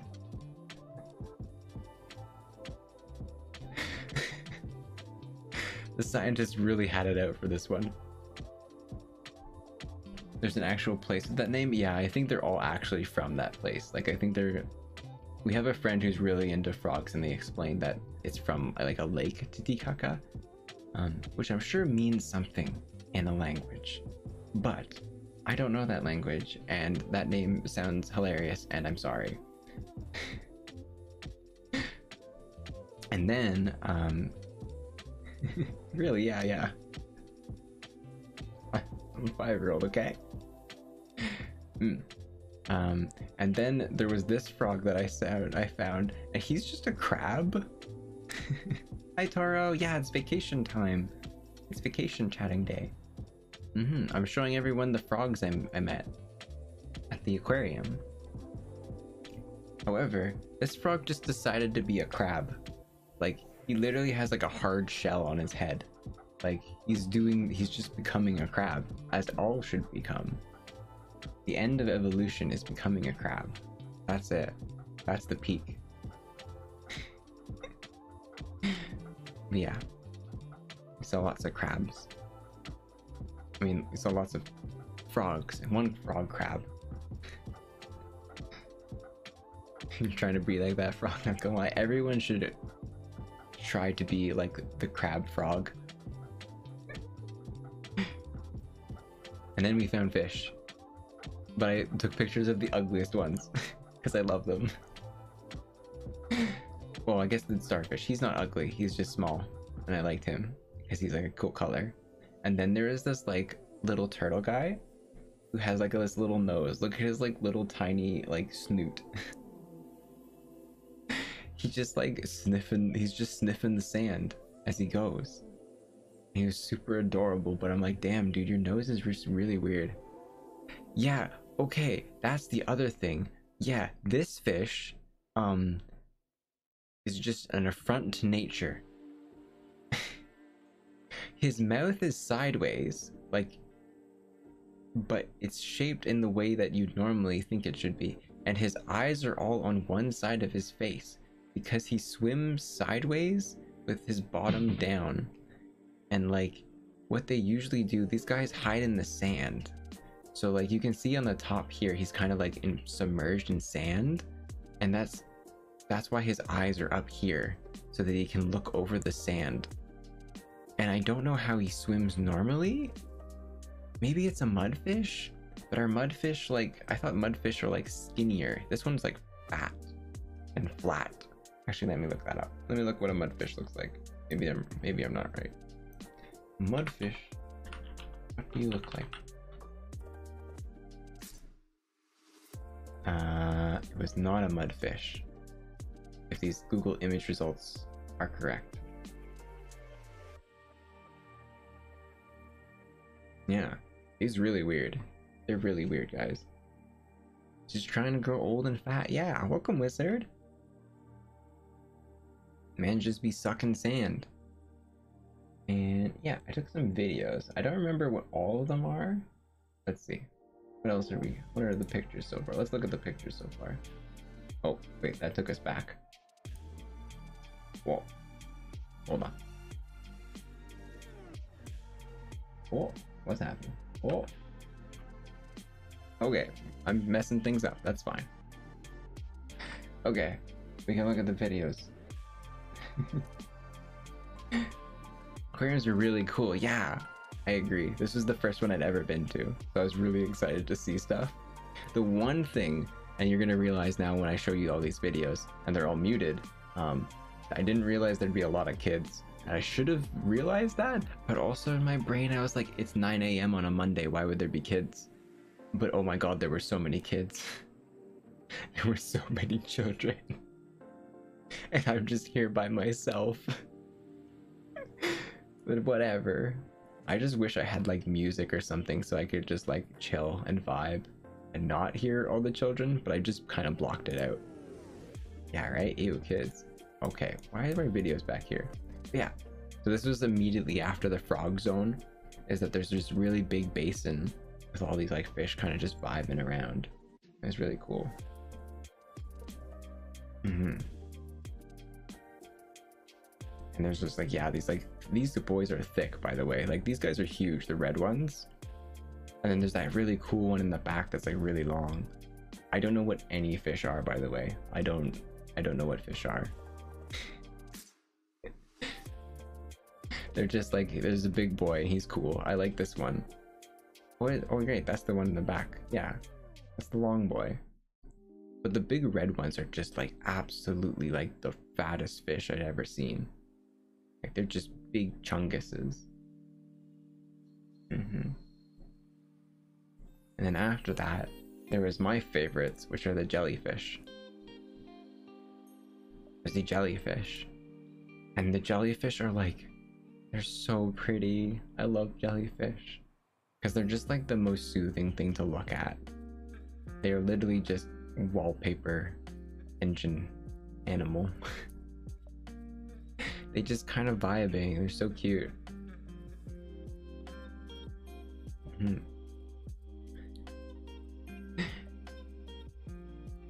You want to slap the top of their head? They're probably so jiggly.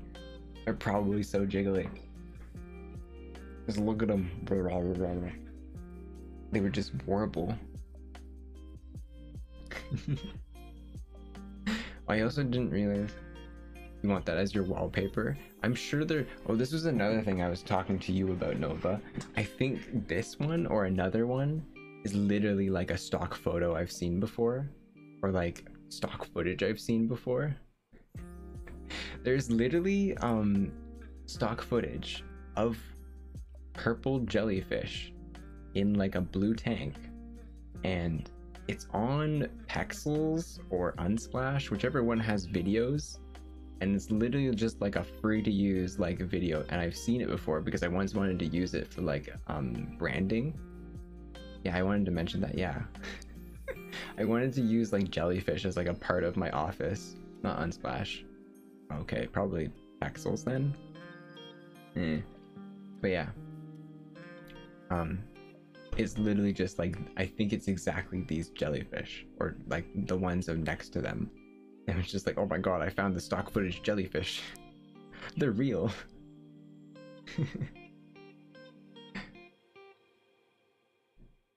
And then the jellyfish got smaller. I found the smaller jellyfish that have little skirts. They have little feet. The secrets are revealed. The jellyfish are just stock footage. And I found the little tiny jellyfish. These ones are really cute. These ones are like, I think the size of like a small piece of broccoli.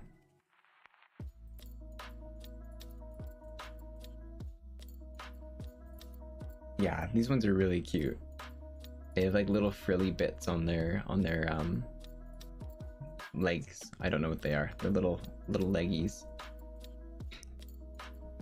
And these ones are way smaller. Like they're like the size of your hand essentially. I think the other ones would be like the size of your head maybe.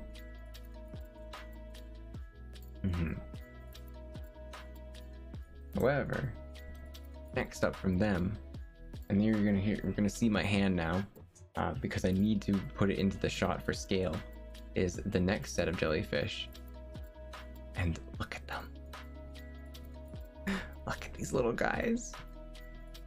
Look at them go. So I think these are pygmy jellyfish. They're so tiny, right? They're so fucking tiny. They're little lads. They're just little guys.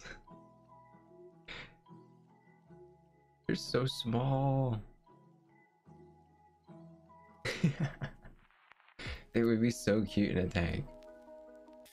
But yeah, you could just see them all around there. I guess some of it is food or something that's kind of around, but yeah, they're just so tiny.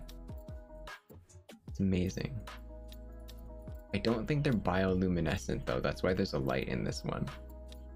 Unfortunately, not like the other jellyfish. I don't think these ones are bioluminescent. So maybe, or maybe not. I'm not sure. Maybe the light's there just because you literally wouldn't see them otherwise. But they're really cool. And also the place itself, I think, thought they were cool too, because they literally made an art installation for the jellyfish. And it's like, damn, I want this in my house. I want the jellyfish paper art light up show on my ceiling. Yeah, this is next level gamer RGB. If your streamer doesn't have the glowing RGB.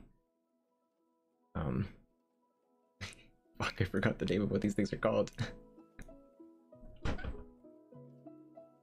My brain is so empty. Thank you, Dankin. If your streamer doesn't have the glowing RGB jellyfish, can you truly call them a gamer? Can't really. I want this. This is so cool. Alrighty. Non-gamers in chat don't have vibing jellyfish RGB. Gosh. And then I went into the... Oh, okay. We'll get you those RGB jellyfish soon enough, buddy.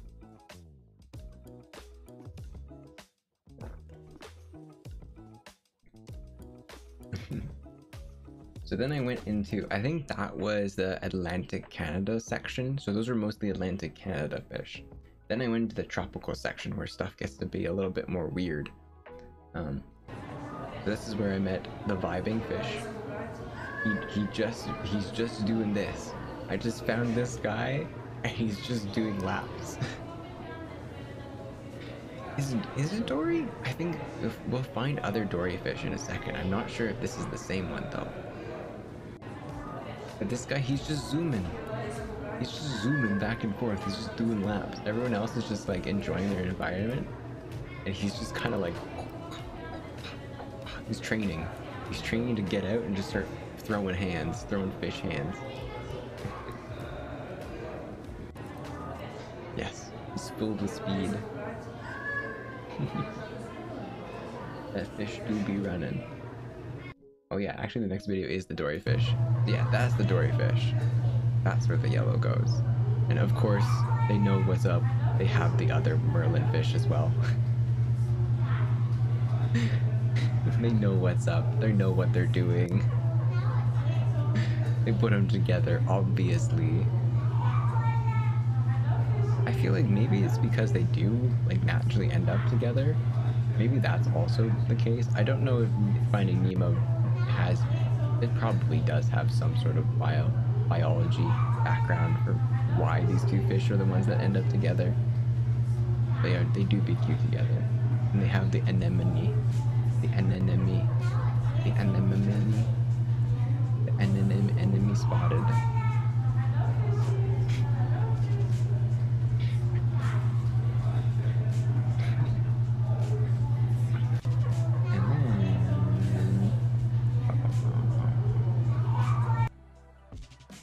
There was a shark. Kazoo. Oh god. Toro, it's 9 o'clock. Toro, it's 9 o'clock. Where's my kazoo? There it is. I don't even know if I can do it all that well. But here's a shark.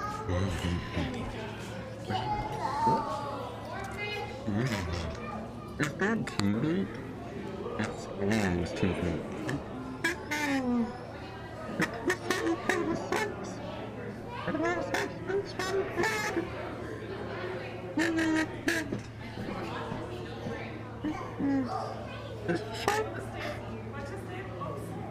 You could do it as a You could see this in a head as interesting. Oh god. What was the last thing I put in my Don't answer that. What was the last thing I put in my stream? It was a harmonica. Look at the shark! The shark is gone! Yeah, so in this tank, there's a shark and there's a giant looking turtle. The shark is so small though, he's a little guy.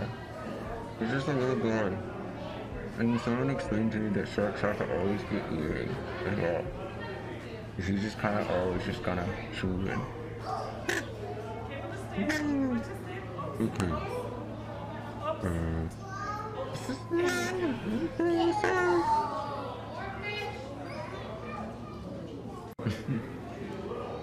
Okay.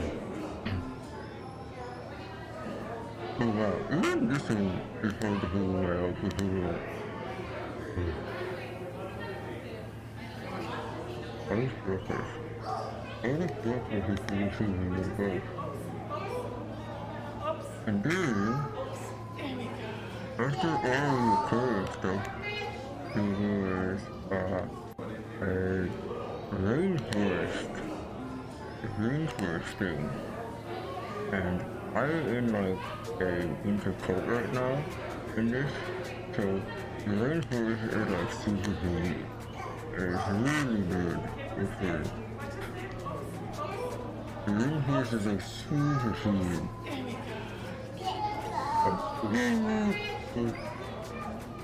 Okay. It's been enough time, right?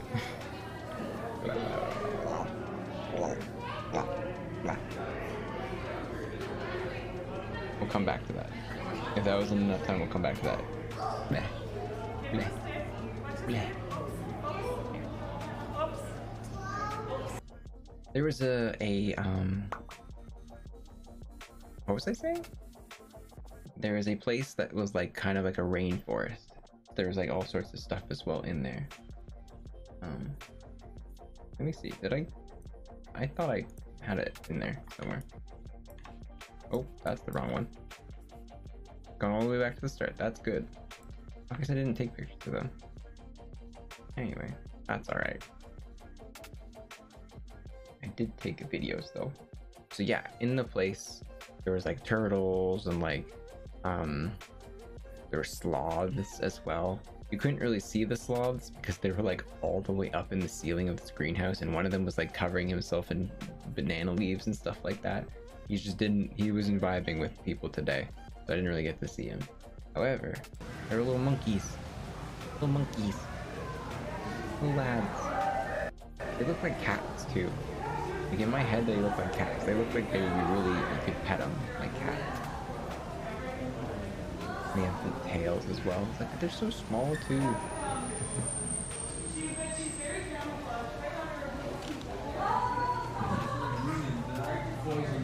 Yeah.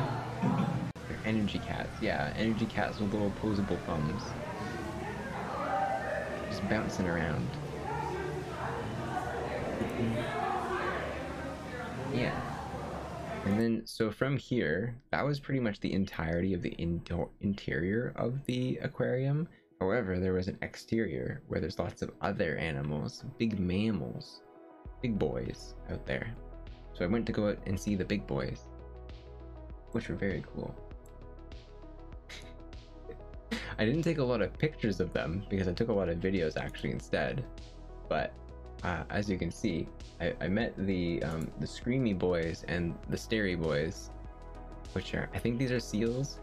He really did just be screaming a lot. He was just screaming the whole time. He was very vocal. And yeah, penguins. These are South African penguins. They really didn't want to go in the water today. Like all of them were just huddled up on the rock and they were just staring at the guest. They scream at VTubers. Oh god, he could sense me.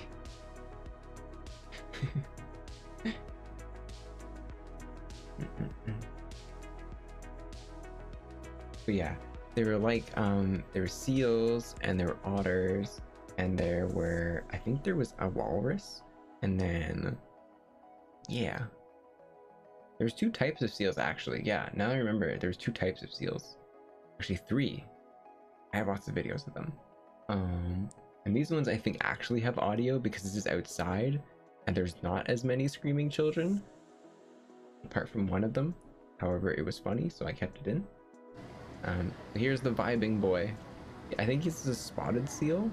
He's just like, oh, okay, never mind, there's a screaming child.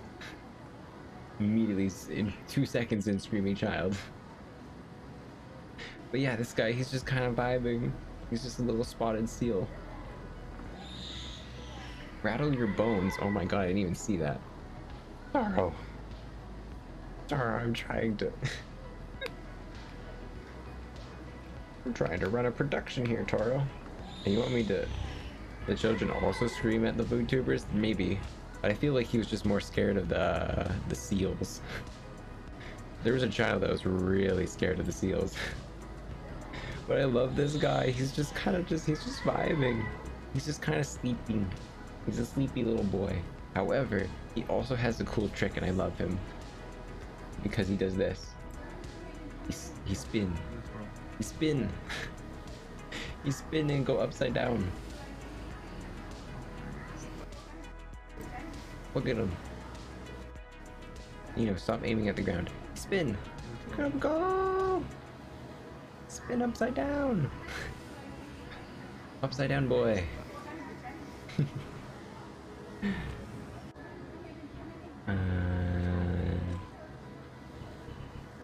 And then next, so I think those ones are spotted seals. And then I don't know what the ones on the left are. They're some sort of seal as well, but I don't really know. And then this is where we meet the Screamy Boy. And I only got footage of one of his screams, but you'll see. And it's like really weird. But also this is where the kid was screaming. So there's like just like this little grandma and her child like off to my right now. And the grandma's like so invested in trying to show the child the seals. Like she's trying so hard. And the kid is like having none of it. He's like fully afraid of them. And she's like, it's fine. They're in a tank. You're fine. Just go look at them. It's like, no. And he's just running away. And I'm just over here videotaping them. These little lads. But yeah, they have the biggest scream. Like literally, like here, I'll skip to it. They just go.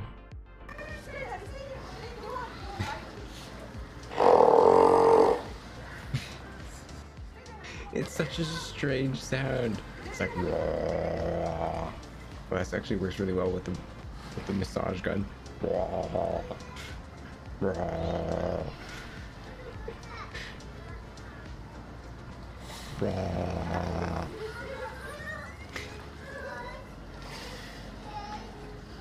They're just kind of looking around, checking you out.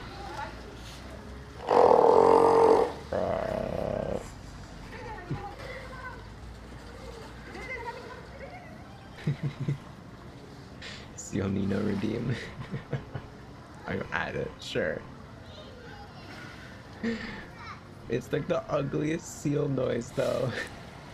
There are cuter seal noises, but I forget what they are. I have to go look at Neanders again because she's like the champion of seal noises. I have to go like bleh, bleh, bleh, bleh, bleh, bleh, bleh. Oh yeah, they go bleh, bleh, bleh. They just kind of go blurred. But yeah, this was the Loudy Scream Boy. And then next up to them was like this. I think this is like a short hair seal. Like these, I'm guessing these guys go also like in winter environments because they kind of have like fur on them. However, there's this one little guy, he's like sunbathing and he's the most adorable one because he kept doing this with me. It's like he's just kind of sunbathing. I'm just looking and I'm gonna like, oh, he's just kind of sunbathing. I'll look at this guy down here. Oh, he's gonna move me. And he's looking up. Oh, look, man. Like, oh, okay. I'm just, what? Look. Oh, he's looking at me. Oh, God, look down. He's looking? Oh, he's looking away. Oh.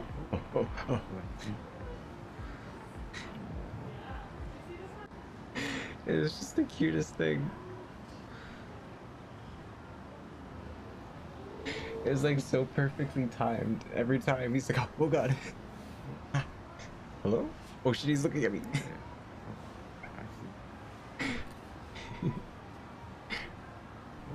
He's just, oh yeah.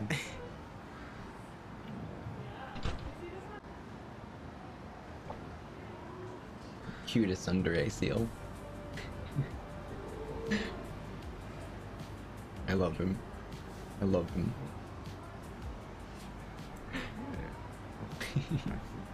He's just trying to sunbathe in January. He's trying his best.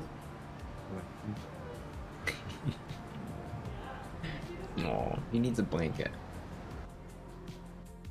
And then after that were some like underground tunnels where you could kind of look in the side of the tanks. and I found some otters, or an otter.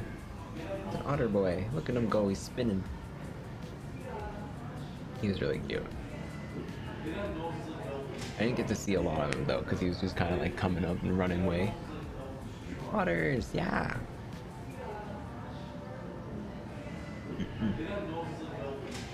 Oh, they're so small and like sleek as well. It's really cool.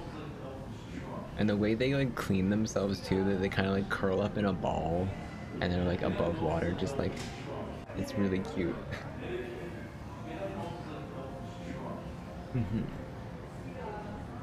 But I didn't get to take a lot of videos of this guy because lots of people came to see him and it got kind of loud and crowded, and I didn't really feel like sticking around. So the next thing I went to go see was the biggest boy of them all, and that was, so I thought this was just a really fat seal at the time when I was looking at him. However, someone explained to me that this in fact was a walrus, and that walrus are usually detusked when they go to aquariums because they might hurt themselves with their tusks when they're in captivity. So it's walrus time. Look at that boy. That thick ass boy. Yeah, he doesn't have big tusks. He's just kind of thick. He'd just be thick. But yeah, I came at a good time because everyone was getting fed. So I got to see them getting fed. And then like doing kind of tricks and stuff with them, which is really cute. He'd be thick. Look at, he did a little spin. It's also the cutest thing to me that the I guess the trainers or like the people that work there are just walking along the path with them. You can see the one in the back just like walking with his trainer beside him. Like, they're just water dogs. They're just water dogs. Oh, look at him. The big one just jumped and I missed it entirely. But he also does the thing where he's like, yeah, he comes up. Of course the seagulls are here. You never escape the seagulls. But yeah, it was really cute to see. He's just a big boy. He's just a big ass boy.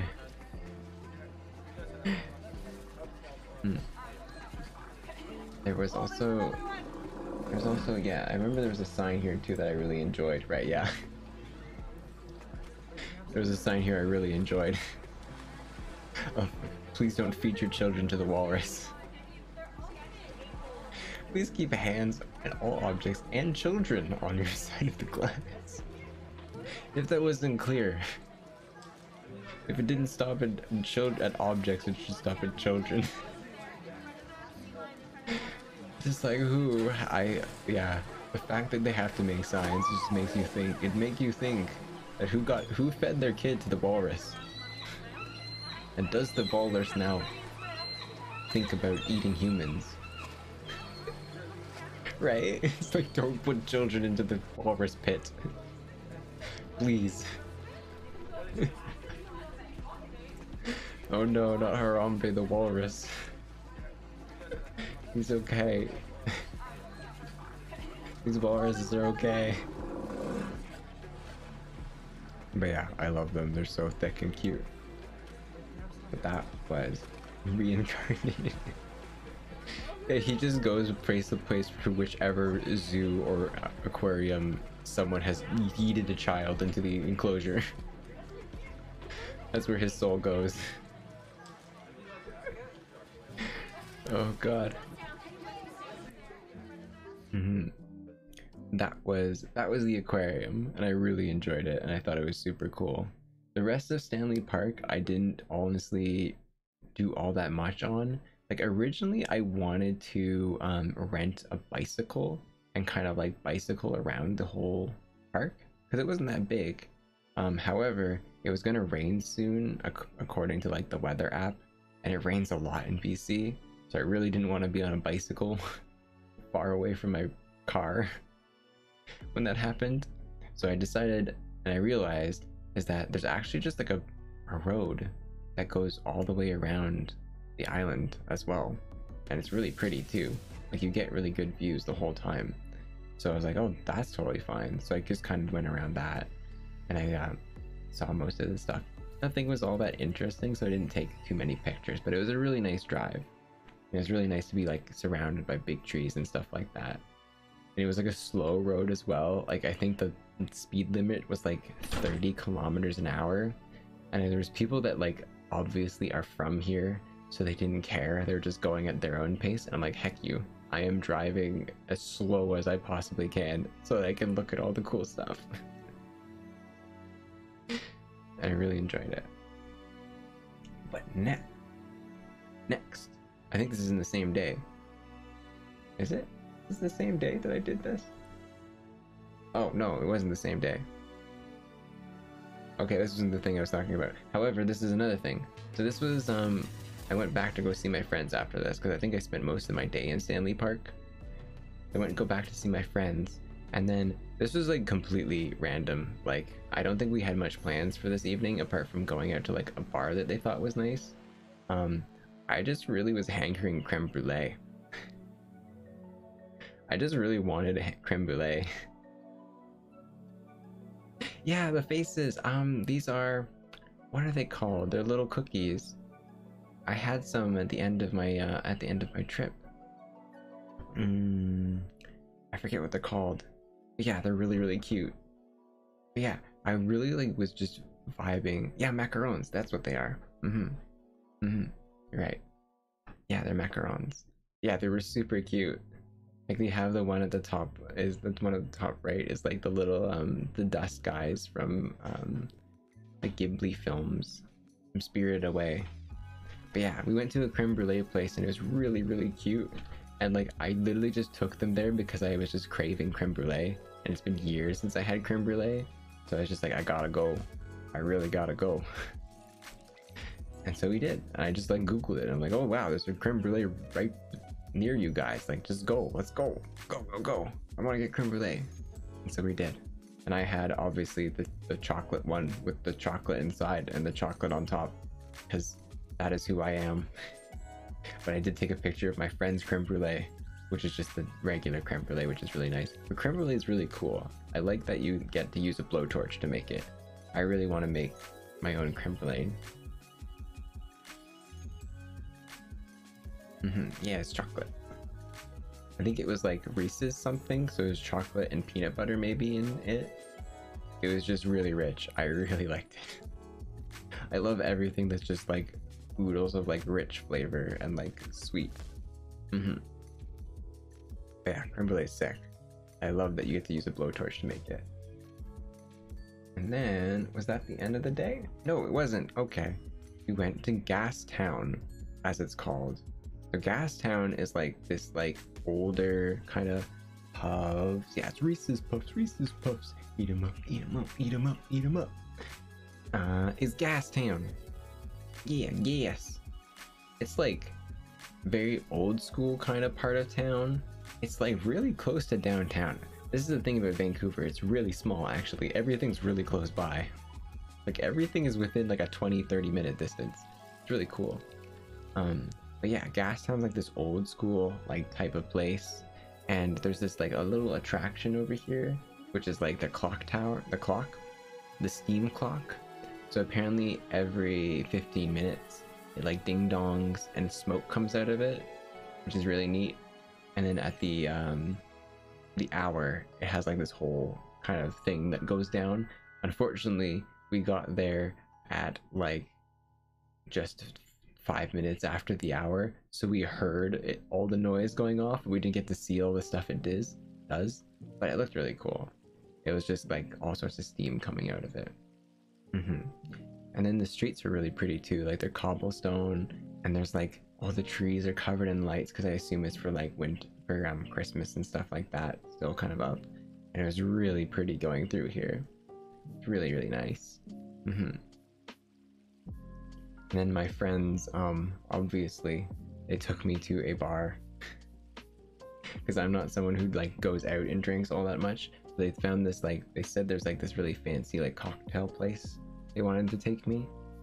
So we went, and it was really cute. It was a really small like and chill kind of place that we went, and the person was really nice. because I didn't like anything on the menu, because nothing had vodka in it, because I am a basic little Slav and all I can take is vodka. So they were like, yeah, we could just swap out anything for vodka for you. And I'm like, yeah, cool, thank you. So that's what my thing is on the right. Obviously the fruity drink. Obviously mine's the fruity drink. Why else would it, who else would it be? Yeah. Oh my gosh, there was a weird cocktail place that we wanted to go, but it was so expensive looking. But I wanted to go so bad because they like put all of the drinks in like really funny containers. Fruity drinks are pog, yeah. No one should badmouth fruity drinks, they're just not living. You're not living if you don't like fruity drinks. Just not enjoying the sweetness of life at all. Damn, that sucks, bro. Feel bad for you. You should really enjoy fruity drinks. Yeah, right? You hate being forced to drink crusty bread water. I've never touched beer, and I never will. I do not like the idea of beer ever. It also smells gross. Not my thing. I don't really like the idea of just getting drunk. Like, that's, I feel like, what beer is for. It's just to get drunk. Because I don't think there's anything good about it outside of that. Apart from the people that drink it too much and start to get a taste for it. That's just a mistake. That's just, you've just gone too deep. You've just gone too deep. But yeah, there was a really nice, pretty good sweet beers. Ah, okay. Happy medium. That's a happy medium. Yeah, there was this cocktail place. Strawberry daiquiri. Ooh, I haven't tried that. I should order one of those sometime. What was I saying? Yeah, okay, the fancy drink place. The fancy drink place was super cool because they had the one that we didn't go to was really cool looking because like it was, everything was like in weird non-regular like cups and stuff like that. So there was like teapots that you drink out of, or like strange like half boots, but the half boot would like perfectly fit into this log, and the log was your coaster. And it was like all these sorts of just strange little weird like ways they could put alcohol into a cup, and it was like the neatest thing ever. But it was so expensive. Like we were looking, it was like twice the cost of like the other place we were at currently. I was like, yeah, maybe not. It sounds super fun. Like I would have gone and been like, I'm cool with this, but I knew my friends were like, yeah, no, my friends would not be able to pay for anything here. Because they actually have to like hold on to their money because they live here, and I'm just on here as a tourist. So yeah, we didn't go, but it looked really cool, and I definitely want to maybe go there again sometime, or I'll try to go there myself. Day3, more adventures where I go on my own thing. So day 3, I went to, I don't think it's called the Science Center, it's like science adventure something. It's this really big dome out on the wharf in Vancouver, and it's like a big science center, and it's really neat looking. I was like, oh, I want to just go check this thing out, it sounds cool. What I didn't realize going here is that, oh, did I not put any videos in here? Oh, that's fine. Yeah, so going here, I didn't realize that this is much more directed towards children than adults. And I didn't realize that until I bought my ticket and I was inside. But it was still really cool. And once I kind of got over myself, because there are mostly just children running around, and most of the stuff is just like it do really be like that. Yeah, what's this after this? Yeah, it's very just like neat kind of exploration type things to show you. There's one about the human body. There's all these stuff like about really neat contraptions and stuff like that, like oscilloscopes. They had that little electric ball that like touches your fingertips with electricity. That was really cool. There was, oh god, right, this thing. Okay, so there was this thing where they had these lights, right? And beside the lights, they said, call this number to make the lights light up. And they explained that the lights were reacted to radio signals. However, I think I typed the wrong phone number. And I think I typed a real person. Because someone picked up the phone and said, hello? Hello? Who's this? And I'm like, and I just hung up. I just fucking hung up. And I was like, oh my god, this is fucking alright. And I just started walking away like there was somehow someone was gonna know where I was from that call. Like, I'm pretty sure the lights did light up, but I could not pay attention to them. Because someone picked up the phone. But I don't think someone was meant to pick up the phone, because it just said just call this number and the lights will turn on. I don't think they meant that anyone would pick up, because the person on the other end sounded very confused. The person on the other end of the phone just sounded very confused because they were just like getting a phone call from a random number. So I'm like, oh my god, no. And I gotta run. I gotta get out of here. Yeah, that was a bit awkward. But yeah, the little neat like craft stuff. Yeah. That's what I felt, right? It's like, oh god, oh no, they're tracking my location, I gotta go. I gotta go. But yeah, it was kind of small too. There wasn't a whole lot of stuff. There was some like eye trick stuff. There's like some like color stuff. There was like some stuff about the human body that I thought would have been interesting as I went into it.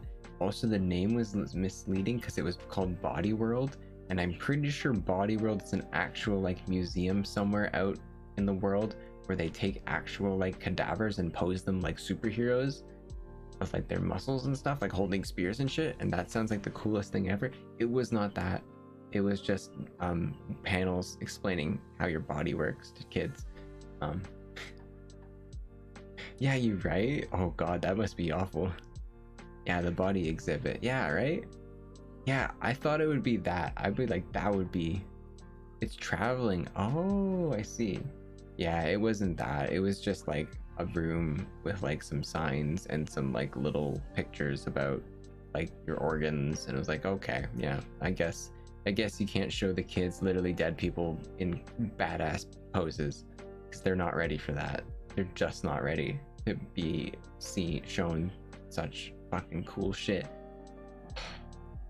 Come on, kids. But yeah, there's some other stuff too. There's these little things that you could interact with which were fun. There was like a reflex tester where you could like hit buttons that light up to test your reflexes. All of the kids were on that. I was also really wanting to play with that because I am a child and I wanted to play with it. So I did, and it was fun. There's the other things too, which was a weight a weight lift, a thingy. There is not a weight lift, a scale, but the scale had animals to show how heavy you are by animal weight. So I went on this. You're now seeing my weight. If you can, like that. Yeah, so now you know my weight based on animals. It's between a aardvark and a Komodo dragon. Yeah, I'm a Komodo dragon. Komodo dragons are heavy then. Well, not that heavy, but like the fact that they're as heavy as me is kind of wild. And then there were some glowing rocks that were cool, but they were just glowing rocks. They were just glowing rocks in a dark room. There wasn't much else to it. So that was the science center. On to the real shit. It's time for the real shit. I went to a cat cafe. Day 6, they dox your height.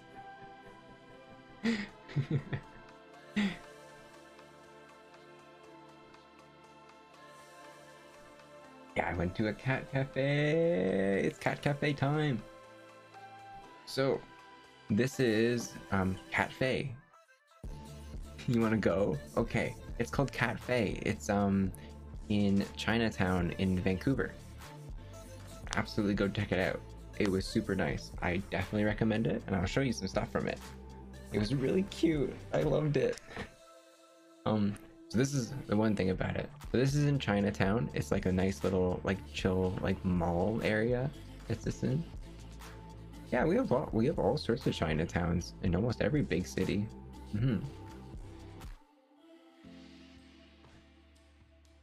Like it's not, I guess like it's not Chinatown like the big Chinatown like I guess LA has, but there is a Chinatown area of Vancouver. Same with Toronto. I think Toronto has its own Chinatown area. There are lots of different like cultural areas in different towns and stuff in Canada. Lots of culture all over the place. Neat. But yeah, so there is a mall somewhere in Chinatown, and I went to go see it because I wanted to check out this cafe. There wasn't all that much else going on there. It was kind of empty. There's a lot of closed down shops, which is sad, but yeah, they're fine. And it had like underground parking as well, which is really nice. The underground parking was free, which was the most wilding thing to me because everything was expensive in Vancouver. Like everything cost money. Like you could not put your car in a field and it not be free. Like it would be expensive to park anywhere. So it was the wildest thing that this mall had underground parking for free. I'm like, thank you so much. So I parked underground, and it was really, really nice that I could actually not expend money for once to park my car somewhere. However, this is the one thing I'll say: if you do go visit this place, don't take the elevator. Just a FYI, don't air 2 cents per minute. Pretty much, that's really what it felt like. Like, I've gone to places where it costs money to park at lots of places, but it cost a lot of money to park places here. Like, it was 4 minutes for 30 minutes. Wait. $4 for 30 minutes. 4 minutes for 30 minutes.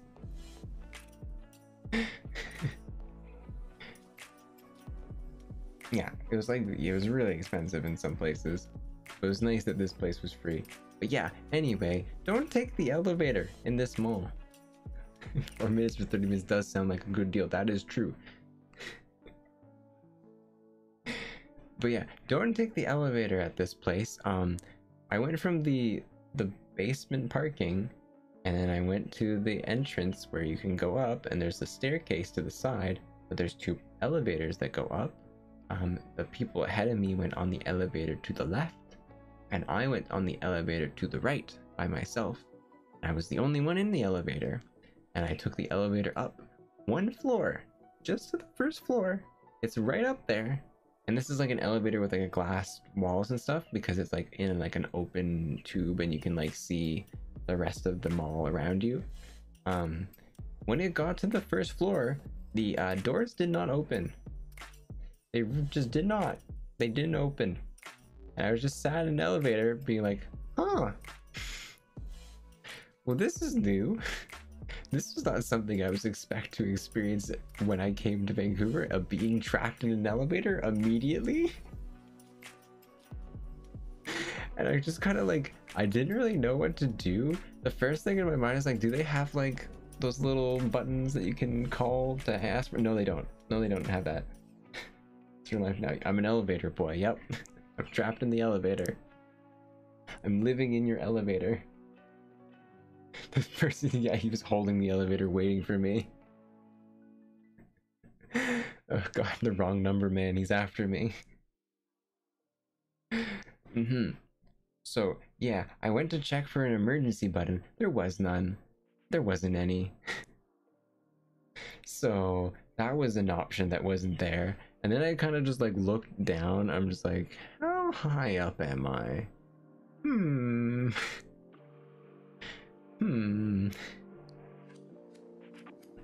Just thinking about things right now.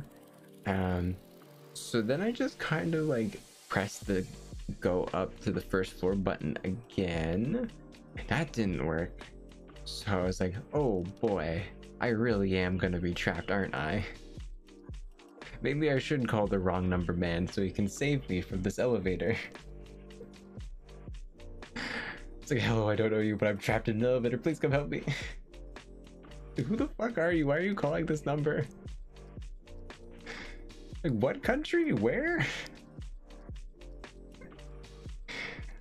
But yeah, he was very much a little bit concerning. Wrong way. Yeah, he will always be there. He just appears out of a phone booth. Yeah, so I was trapped in the elevator for maybe like a minute or two. It wasn't that long. I pressed a few buttons. I pressed the floor to go up to the first floor. Didn't really work. It kind of just jostled a little bit and then did nothing. So I pressed the button to go down to the basement, and it went down to the basement and the door opened. I was like, cool. And I don't know why I didn't get out of the elevator at this point, because I hit the button to go back up to the first floor now. Like, it didn't work twice, and now it did, and I didn't get out. My brain was like, oh yeah, it's now working. Okay, I'll go up now. So I took the elevator up, and luckily it did open this time, and I got out of the elevator. So I survived. We survived the elevator to get to the cat cafe, and they were there. We survived. That was the ordeal we had to go through just to get to the cat cafe, which was worth it because it was super cute. So this is like, here, I'll show you. So over here, it's like the entrance, got a little glass entrance. On the left is like the reception where you can kind of come in, and on the right it's like a door that takes you into the cat realm. And then right beside that is this little room for all the shy cats, and the shy cats live in this little room here, so they don't really like to see people all that much, so they just kind of have this little room to themselves. So if you want to say hi to them, you can quietly come in and say hello to them, and they're really sweet. It's really cute. And then there's these lads I saw when I first came in as well, that they're so adorable. This little cat puddle. But yeah, and then when I got in there, so when I was actually booking myself, my legs,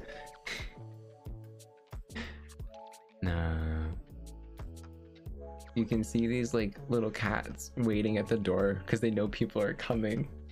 So there's like a little kitten just waiting at the door. Oh. He's just a little vibing cat. He's just a little hanging out. He's waiting for you. So it's just like, oh my god, I'm so excited just looking at them. They're just all waiting. There's like a little guy down there at the bottom too. And then there's all of the ones sleeping as well.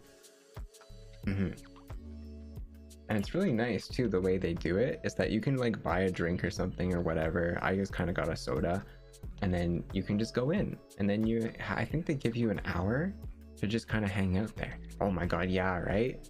That'd be so nice. The guy that worked there was so nice too. Like he was talking to us about all the cats there, and he knew them all out there.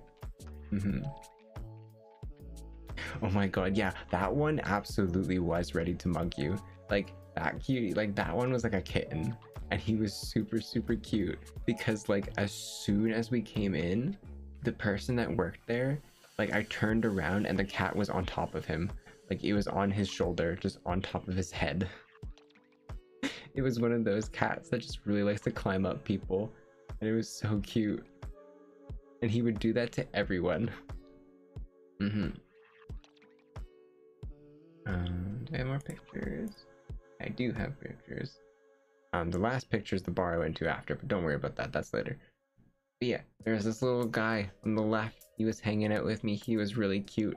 He was kind of like Blinky, and he really didn't like when other cats would interact with you. He was like very territorial. He would not let any other cat come to you when he was with you. He would like go meh and like bat at them. He'd go meh, meh, and like bat at them so that they wouldn't interact with you. He just hangs out with you. And then there was this little guy at the top. He was just kind of sleeping the entire time. He was so cute. Just having a good time. And then I took a lot of videos as well. So this was the sleepy kitties. And there's this guy. He's just kind of feel fucking good. Yeah, I felt really fucking good at this place. But yeah, you can see all the kitties hanging out. Not a lot of audio here though, because there's lots of people talking in this room. There wasn't a lot of people here though, but it's just a very big concrete room, so it was very echoey, and it's mostly them just talking about like adopting cats, because apparently you can adopt the cats here. You can see them all, like their names and stuff on the wall at the end of the room, and they kind of like explain their like names and their temperament and stuff like that, and how long and how old they are, like how long they've been here, and how old they are, and stuff like that. It's super cute. Yeah, fly out to BC then. Yeah, I know, right? It's a really good idea because it lets you get introduced to a cat, so you can kind of just hang out with them. And I think even like they're probably a good deal as well. It's like, if you're not sure, just come back and see the cat again. Just keep coming back until you're sure. Good business deal, because I would absolutely come back. Gotta see all the cats. And then I met this little guy, so I was playing with this one. I think there's the same one that was kind of vibing. So yeah, he's playing with this little toy set. They're super cute. This just makes me want to buy these toys for my cat. Because it's just like, ah. But yeah, like it's literally just downtown too. It's really nice.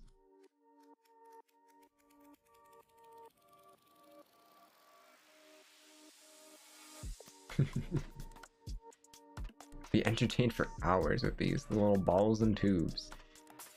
Really get me going. Can my cat play with it? Maybe. I'm not sure. Yeah, and then I was hanging out with this little guy. Yeah, so this is the guy that was like more territorial, so I'm just hanging out with him. I gave him some like little cat toys to play with. He was kind of running off at this point when I was taking the video because I wasn't paying attention to him to anymore. But yeah, you can see all the cats that are hanging out and stuff. Oh, they're so cute. And small too. Because they're all just running around and hanging out. Oh, right. Oh, the people over there. I need to say thanks. Good hand. I wore my nice sweater to go see all the cats as well. But yeah, over here. So you see this guy and this girl over here, and they look like they're petting someone right now. And that's because you can kind of see under his armpit is there's like a television screen. And the television screen is like showing a video of birds and squirrels at like a feeder. And there's literally a cat, like the fattest one there. And he's just sat down and watching TV. And I love him. He's just watching television, and these two are just like petting him as he watches his TV program. He's just Garfield, yeah. He was so adorable. And then where's this? Oh yeah, this is the other one that was with me. So I was on it. He came up onto my table with me. So I was just petting this guy the whole time for the rest of the day. I think I hung out with this one for like maybe 15 minutes, 20 minutes at the end. Like I did not leave him. Because he was so soft and he was so cool and chill. He just hung out with me.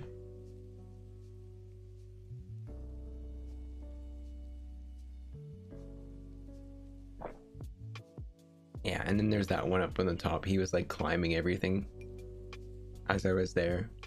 Just like a little mountaineer cat. God, I would want to adopt all of them. I wish to have a place where I could just have 7 cats in a room together, and that'd just be my cat room. That would be the life. But yeah, Cat Cafe was really good. Absolutely recommend if you've never been to a cat cafe. Yes, I wish to be a crazy cat man. Crazy cat boy. If you've never been to a cat cafe though, you will see the light. You will see it if you go there. It's so nice. You'll be awoken. Just like, damn, this is the nicest thing ever. You will absolutely go to the cafe. Absolutely. Hell yeah. I hope you do. With a lot more ticks. Well, if you would like a tickless experience, they have those for you. And in the last place, this was another one of me just being impromptu, or like, I don't know what it's called. Just me kind of just going off and doing things off the cuff without a plan. So we didn't really know where we were going. So I got home here at this point. I went to the cafe. I had my great time. Then I went home, and then we kind of said, let's go out for dinner somewhere, me and my friend. And so I didn't really know where we would go, and they didn't really know where we would go. So I was just like scrolling TikTok, and I assume TikTok has my location at this point, because as soon as I open TikTok and scroll like 2 slides down, there's just a TikTok from someone who's called Vancouver Foodie something blah blah blah, and it's literally like showing off this cool bar down the road. And I'm like, you know what, that looks actually really cool, let's go. So TikTok got me, okay? TikTok advertised a nice place to me, and I literally went to go check it out, and it was good, and I enjoyed it. It was this really like teeny bar on like an older like strip road, like in a smaller part of town. Imagine the phone guy was there. Yeah, he's the one who sent me the TikTok to go to this bar. He was guiding me. But this place was really cool. It had like all these neon lights and all these sorts of things. All the drinks were really nice. Oh, I had sangria here too.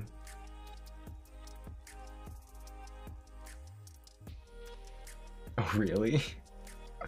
Okay, well that makes sense then. That makes sense that I started getting strangely a bunch of Vancouver specific TikToks as soon as I started opening it. This place was cool. It was worth it to be tracked by TikTok, so I found this cool restaurant. And then, so yeah, the bottom was like filled with neon, but we went up to the top where it kind of was like in a greenhouse, and the greenhouse was like looking out into the town, and it had like this overhanging like glass roof, and it was really nice. There was also a bar up there, just like a smaller, more relaxed bar, which is really fun. And it's really nice. There wasn't a lot of people there too, which made it really chill. So we just kind of hung out. I had sangria again because I am a person of habit. The sangria there was like really heavy on the wine though. Like I don't think I tasted anything else, but it was not bad. But it was good. I don't remember what it was called. I think it was called, oh wait, no. It was called Social or something? Yeah. Very basic hipster bar name. But it's a good time. And then day 4. Day 4 was me just being a nerd. Day 4 I decided I wanted to check out the museums. And there's quite a few museums actually, and they're all kind of really close together. Oh right, I missed one thing. There's no footage of this. There's no footage of this, Um, but after we were at the bar, we went to the Vancouver Art Gallery. Now think of that as an acronym. Vancouver Art Gallery. Because they had a Yoko Ono exhibit, and we wanted to check it out because, like, why not? And also my friend explained, yeah, I know, right, Frisco, you've seen it. Yeah, there you go.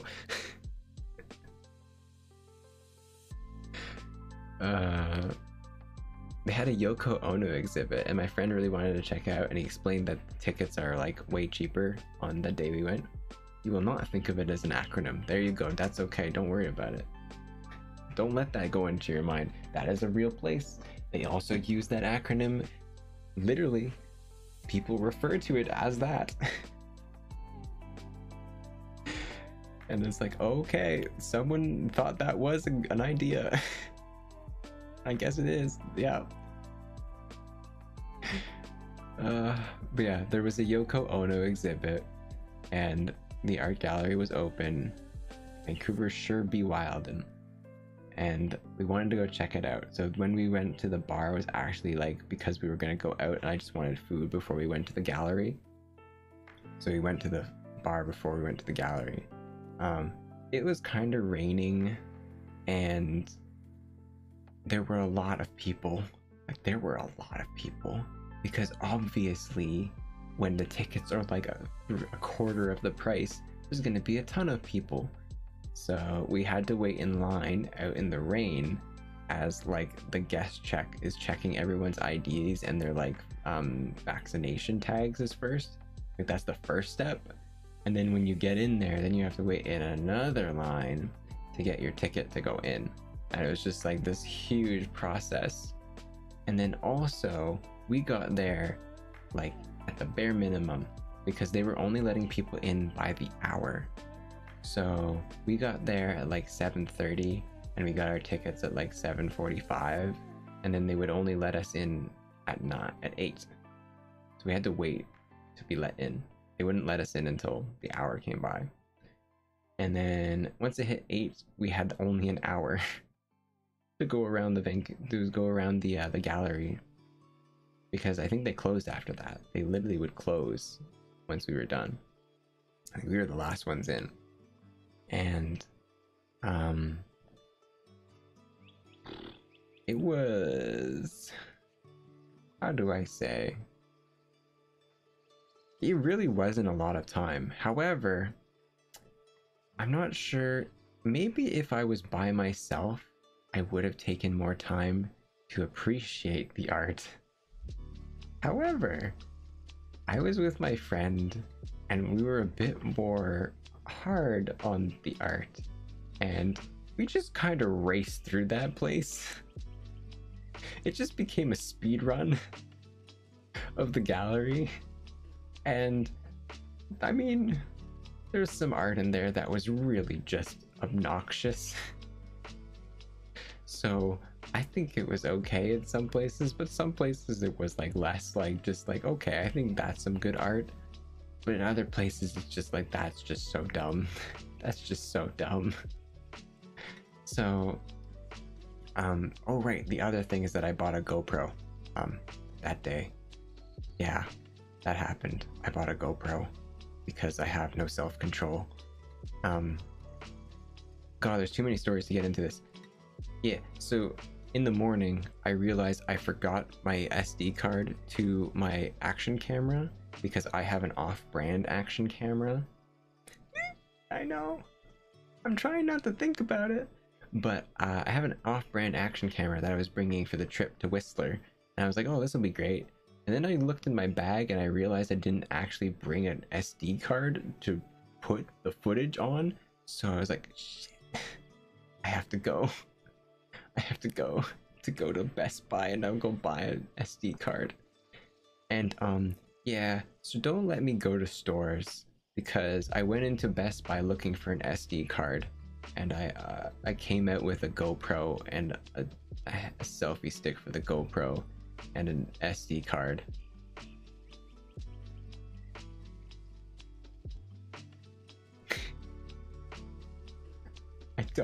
I don't, you can't, I'm not allowed to have money. People can't let me have money. Oh my god.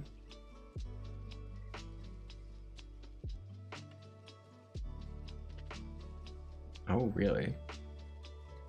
The Soviet Union from the art circles? That's lame.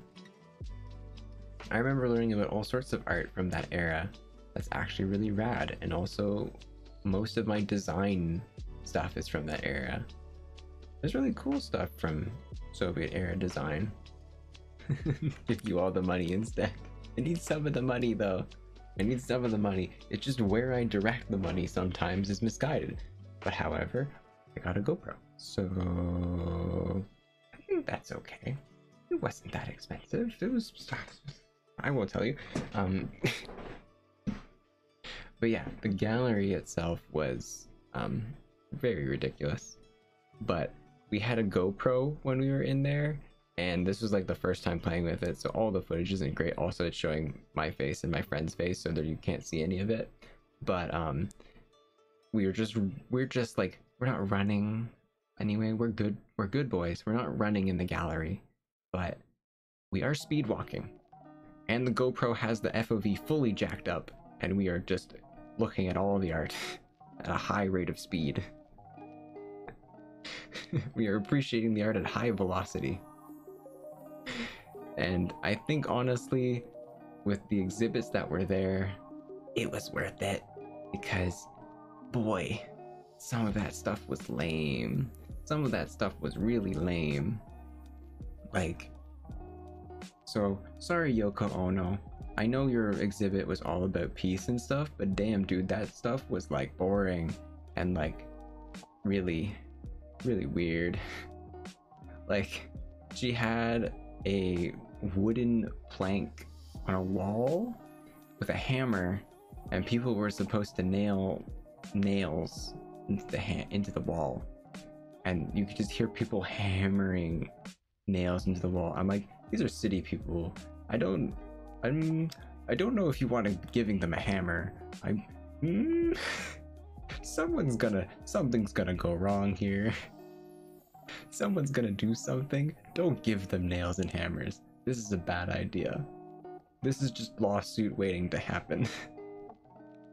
But speaking of lawsuits waiting to happen, literally beside the nailing station was a wooden ladder. The art is a lot more impactful than the stuff the rich people paid for. And the rich friend said it was amazing, told the rich friends was cool. Yeah, right? Actual artists are, well, I mean, just the chiller artists, not the rishi artists, are really cool. And they do like to make art that has meaning. And I'm sure there's meaning behind your art, Yoko Ono, but damn, does it have to be through a whole lot of thick layers that I don't have the time or energy to look through. Because, so there's a ladder, right? And it's like a wooden painter's ladder. And above the ladder is a white canvas attached to the ceiling. And you have to climb this ladder up to the white canvas. And hanging from the white canvas is a magnifying glass, because you'll see a little black speck on this white canvas, and you have to climb the ladder, grab onto the magnifying glass, and then look up while you're standing on a fucking ladder. That's not like a secured or anything. This is like a rickety wooden ladder, by the way, so if you don't have a partner or anyone to hold the ladder for you, good luck. See you on the ground soon. But if you can manage to hold yourself steady and then look up with the magnifying glass, you will be graced with great information from Yoko Ono, as she has painted on this white canvas the word yes in print. She didn't actually paint it, it's printed. It's just the word yes. It's just the word yes written on a white canvas. And you did all this to just read it, and it's like, why though? Why? What the fuck are you, what do you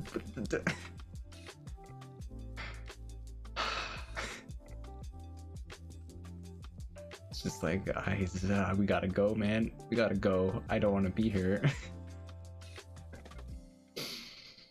There were lots of documentaries as well about Yoko and whichever Beatle she was married to. John Lennon, is that the one? Yeah, there was like stuff about that as well, which is like, yeah, cool, I guess. I never was into the Beatles when I grew up, so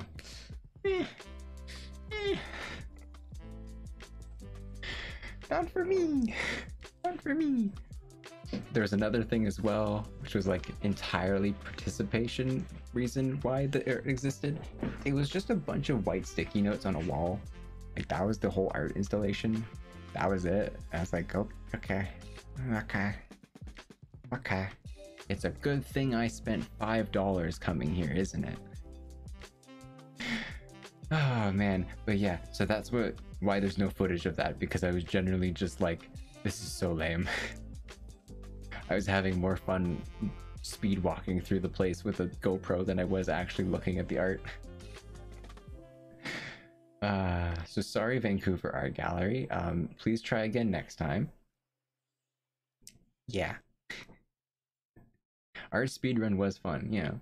There was also a Shakespeare place, but there was a line going to it, and the guy, he said, it was like, yeah, it'll take a while to get there. So we were like, oh yeah, we'll do our speedrun first. However, our speedrun took longer than we thought, and we missed the Shakespeare place, and the man that was holding the line looked really sad.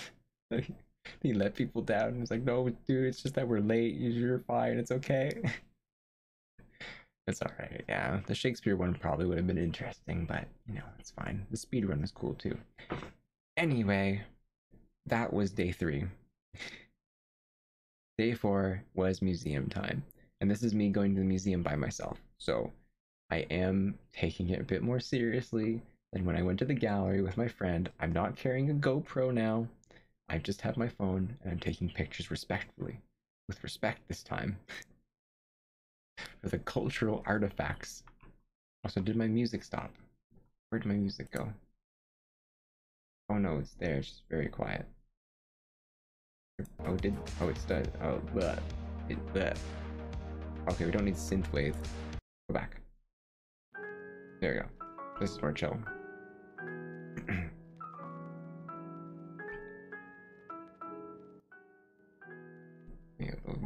Yeah, okay. Oh my god, I'm talking so much. I need water.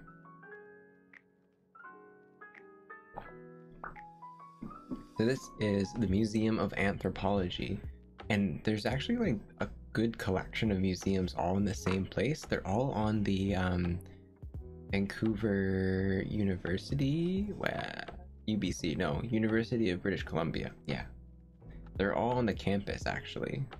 So like on the coastline is a campus for their university, and at the university there's actually like 2 or 3 museums. So I checked out 2 of them. There's also a really pretty garden that I also went to between them, and I'll show you that. This one is the Museum of Anthropology.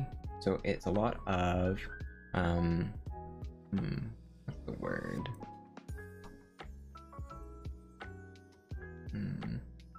Word for people that originally lived in the country. Aboriginal, Native. Yeah, there's lots of Aboriginal art in here as well, which is really cool. So there's like totem poles and like canoes and stuff like that, which are really cool. And then like there's the center in the way also, right. So I also decided to go to the museums here because apparently I hurt my leg at some point and I didn't know why.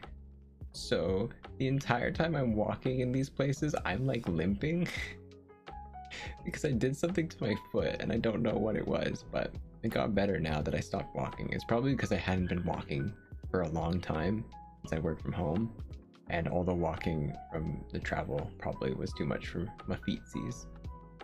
So I was kind of limping at the here. I should have had a cane so it looked like I was like, well, I was like a well-traveled man who's just here to think and look at the all the artifacts. I'm like, yes, yes. I just haven't hurt my feet. I'm just, you know, just got a cane because I'm just a well-read man. Yes. Sip sangria. Arsini? What's that mean? Yeah. So there was like a really big canoe. Like this canoe is huge. Like that seat there is for one person. You can seat like 2 people there. It was really big.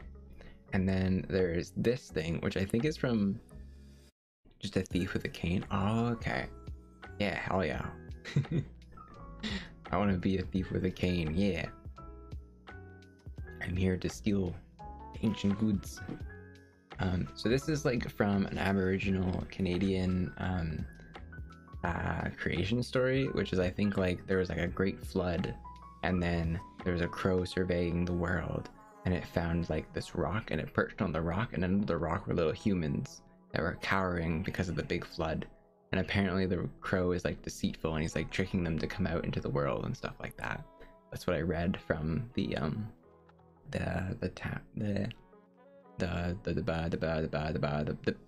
placard that's explaining what it's about. But it's really cool. It's like a fully like done woodworking thing. It's really, really nice looking. And then as you go deeper, you get to see stuff from all sorts of other cultures. So I believe these are all from Africa. Blech, sorry.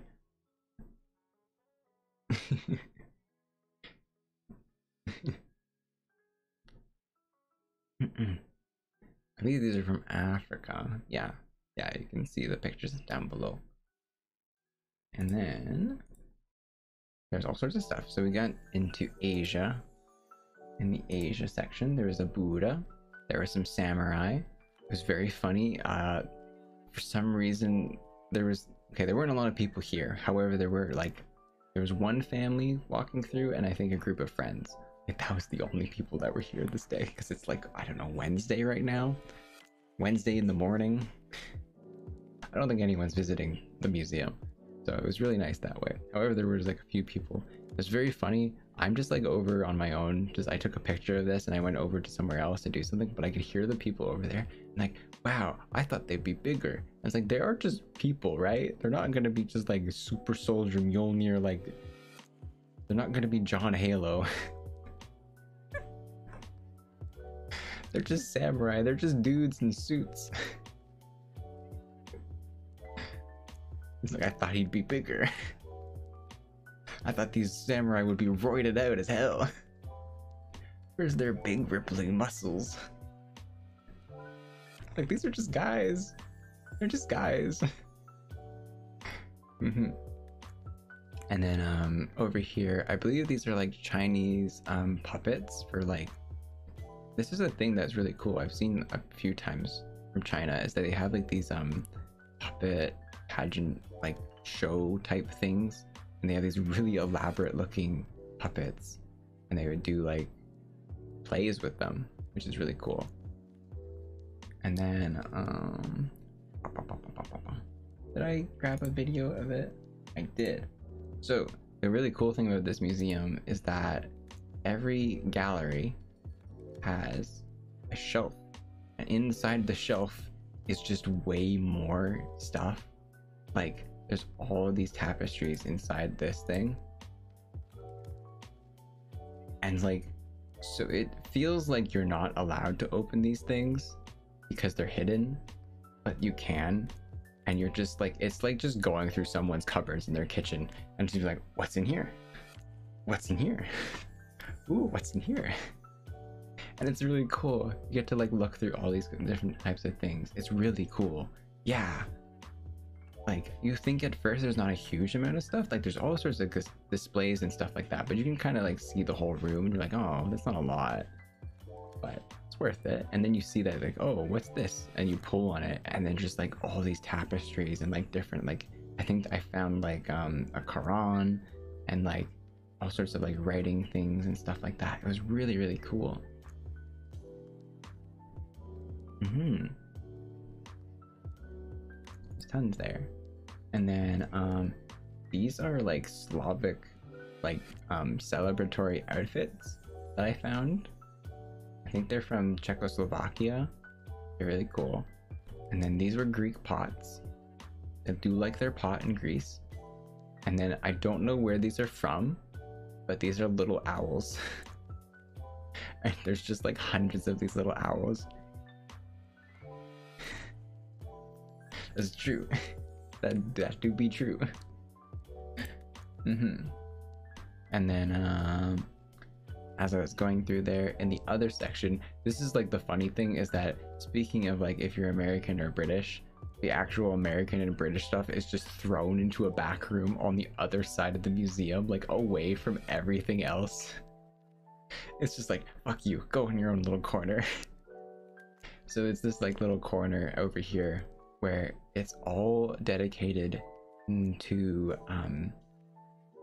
like silverware and like stuff. Yeah, there was tons of owls, right? I don't really know what they were. I couldn't really read where exactly they were from. Yeah, they're really cute. And then so yeah, in this corner it's all just about porcelain. I think that's what, oh right, it's about porcelain. So it's about like plates and pots and stuff like that with like little ornate paintings and stuff on it. And it was pretty neat.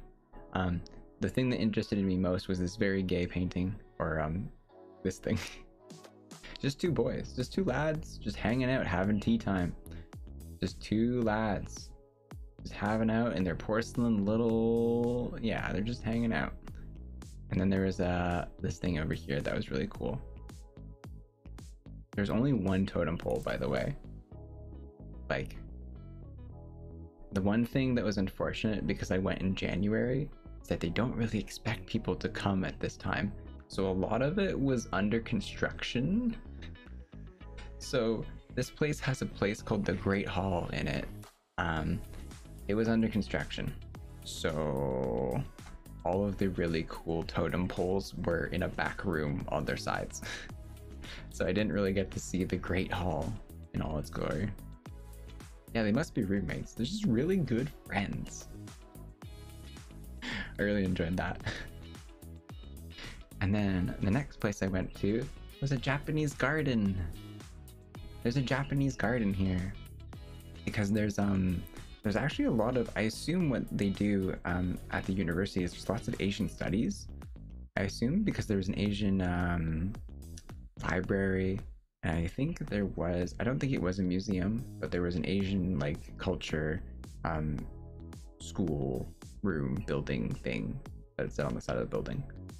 Yeah, it was really cool. So in there as well, nearby, they have a garden. It's called Nitobe, and it's a memorial garden, and it's really cool. I think it was like free to enter. You could just donate. Unfortunately, all I had on me were $50 bills, so I'm sorry, Nitobe. I could not donate to you, but you were very pretty. And it was super nice. There wasn't a lot of people there, and like it's just like all covered in moss, and there's water flowing, and it's got like the bridges and everything, and it's all like grooved, like little small pebbles and stones and stuff like that. And then why did this go backwards? What? Oh.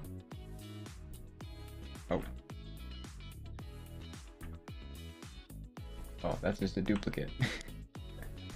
But it's really nice and pretty, and like the little trees and stuff like that. Gosh, this is what I want my backyard to be like.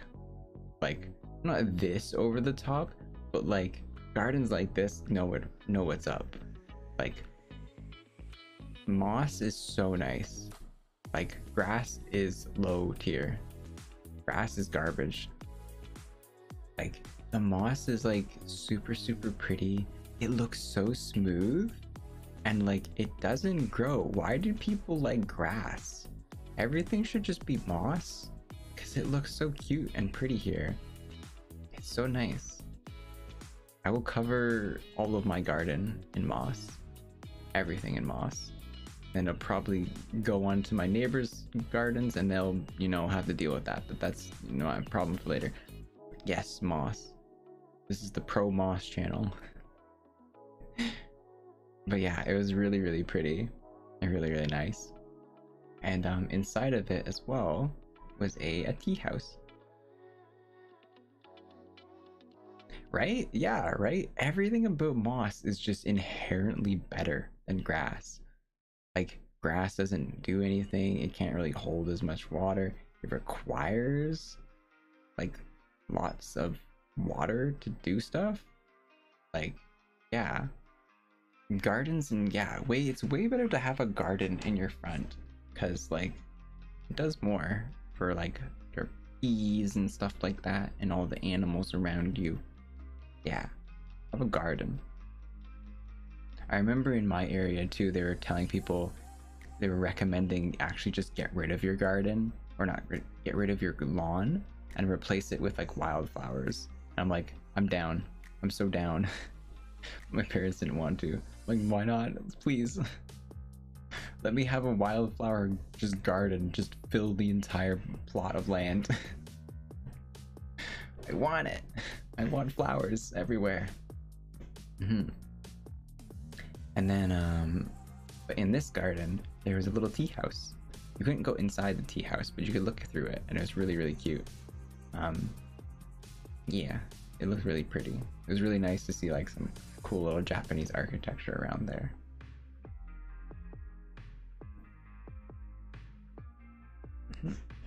That was Nintobe Garden. That was like actually like, you want to do that so bad, right? Yeah, do it. Absolutely do it. Acquire hundreds of little flowers and plant them. The fun thing about this too is that these were all like a walk away. Like, I left my car at the Museum of Anthropology and I just kind of walked to each one of these ones because they were so close together. Yeah, right? Oh god. Dude, fuck. Neighbor, whatever they're called. Neighbor watches, neighbor societies, whatever they're called. Homeowners associations? That's cringe. Everyone should be able to make their houses cool like they want. Heck you, Karen. I want to put moss and flowers all over my house, and I'm gonna paint that shit pink. You can fight me. The syndicate will have you disappeared for my flowers, Karen.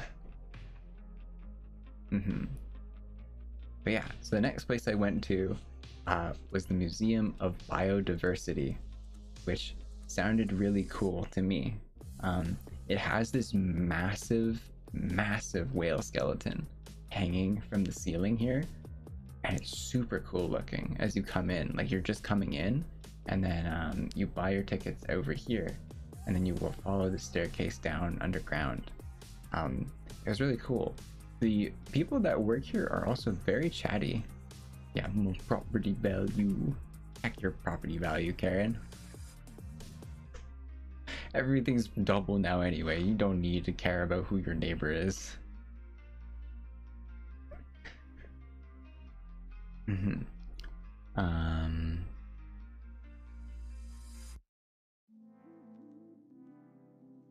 Right, oh yeah. Everyone here is really like, they're very nice, the people that work here. It's very clear that not a lot of people come through. Like, there was a school trip going through, and they were just leaving as I was entering, which was like, whew, thank goodness. But the person who bought, like, I bought the ticket from was like really, really nice. Like, she just kept talking to me, and I'm just like, I'm only really gonna be here for like 15-20 minutes, but I appreciate that you really want to tell me about all of the things that are happening throughout the entire day. Like, I'm gonna be here for hours. Thank you. She's like, oh yeah, there will be a tour here at this time, there'll be a thing here at this time, and they're gonna do the thing here at this time. And I'm like, those are 2 hours from now, and my parking lasts like 40 minutes, so But yeah, so the Museum of Biodiversity is pretty cool. It's kind of like a catalog of all sorts of like animals, creatures, and plants, and it was really, really neat. However, it was kind of gross too, so I didn't take a lot of photos at certain points because I was kind of grossed out by the place. Cause we can make it diamond as an illusion. My parking ticket is not an illusion though. Because the place is filled with dead animals. It was the bugs and it was the fish. The fish. I cannot look at dead fish. It is the most horrifying thing. And I just like their eyes, dude. Their eyes are just like it's like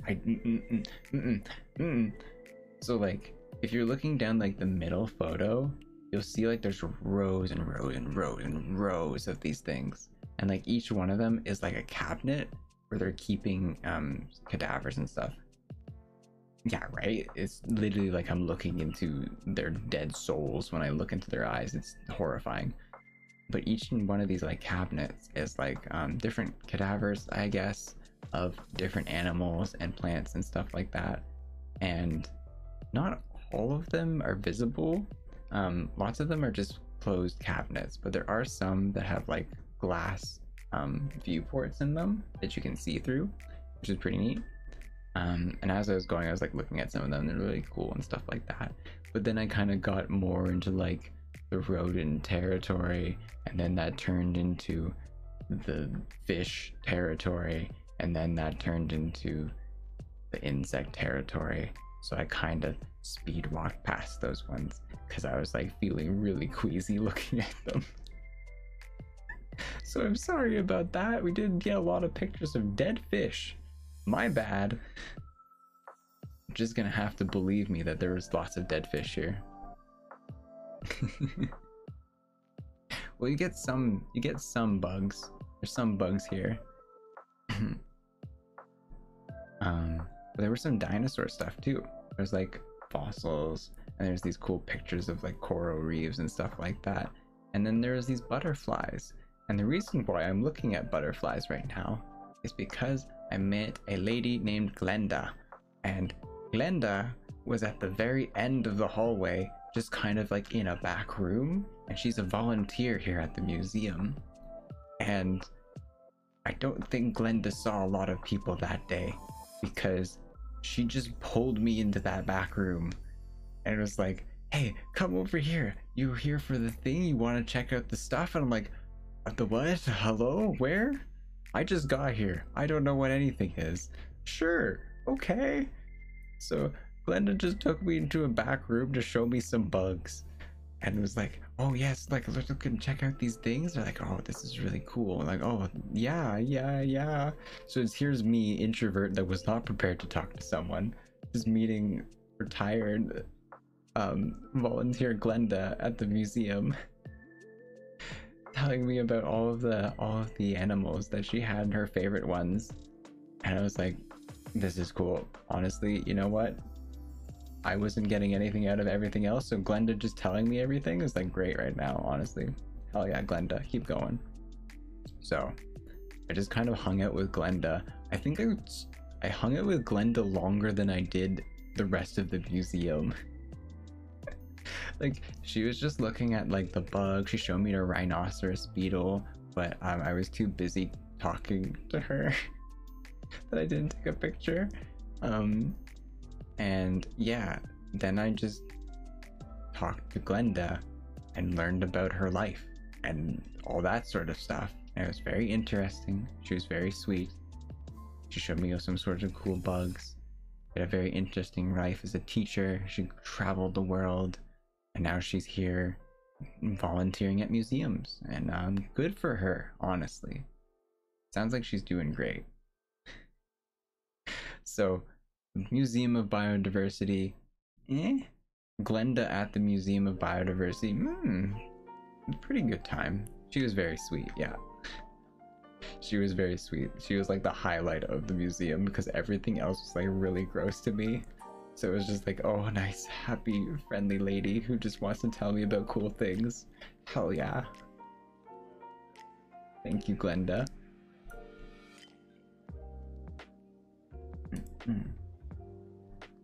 And then day 4. Alrighty, it's time for the worst part of my week. So, I went night skiing at, I think this is Cyprus, and it's like an Olympic village. So I assume at some point during the Olympics back in like 2010, that's when they were, I think, in Canada. This was like an Olympic ski resort.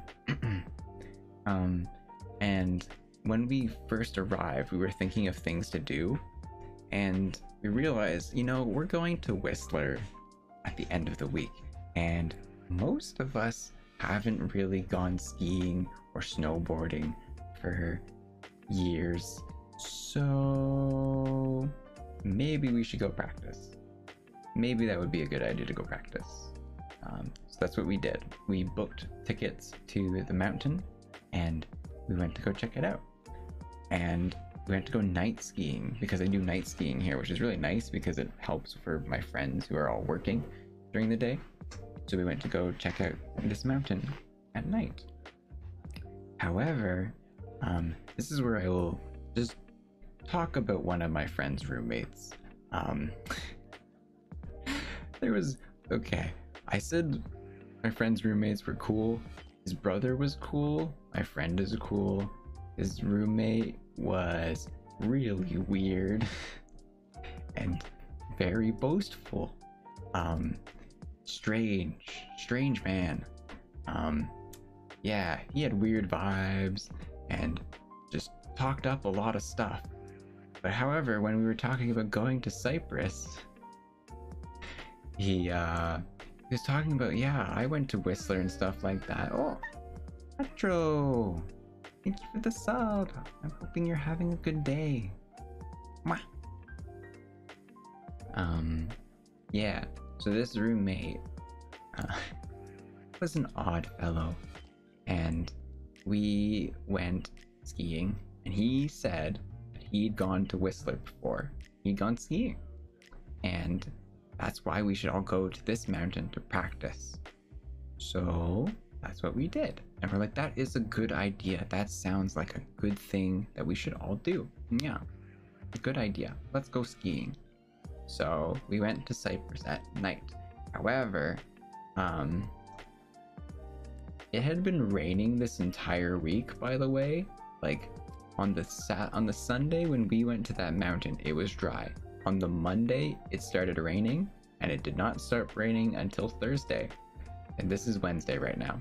So it's raining right now, and you can see in this photo, the snow's not great. Snow looks like mashed potatoes.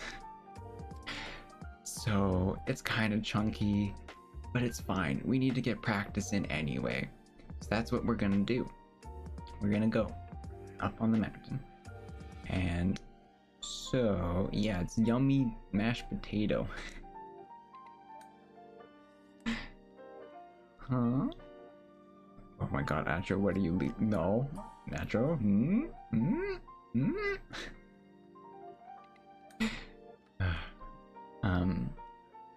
Yeah. So the people that went on this as well, it's all of us. So it's me, my friend, his brother, and our strange roommate are going up to the mountain, and we decide to go to the bunny hill, which is like over here to the right, and it's not that tall. It actually literally, I think, goes up to like that light there and then goes back down, and everything else goes like up there into that void. So as we are going over, I have to get a rental, so does he, because neither of us have skis. So we all get our skis, my friends get their skis and their snowboard, and we go over to the bunny mountain. And at the bunny mountain, we decide to split off into pairs. So the two brothers are gonna go on their own together because they're okay, and one of them's learning skiing as well. So my friend, he's learning skiing because this is his first time skiing. He's more of a snowboarder, but his brother also snowboards, so they have to share. So he's learning skiing as well. So I'm like, his brother will teach him because they know each other very well, so they'll be okay together. And I'll go with this roommate, and we'll both go down together. So I'm going down, Pion, welcome. Long time no see. Has it been forever? Oh, welcome. Welcome. Thank you for the follow.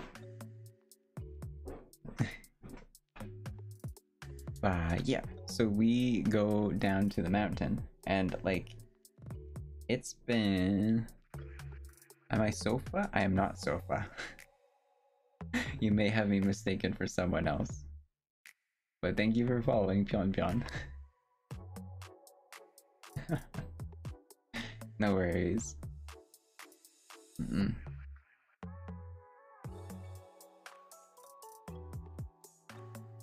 Anyway, I'll let you figure that out. Oh. Fuck off! God damn it!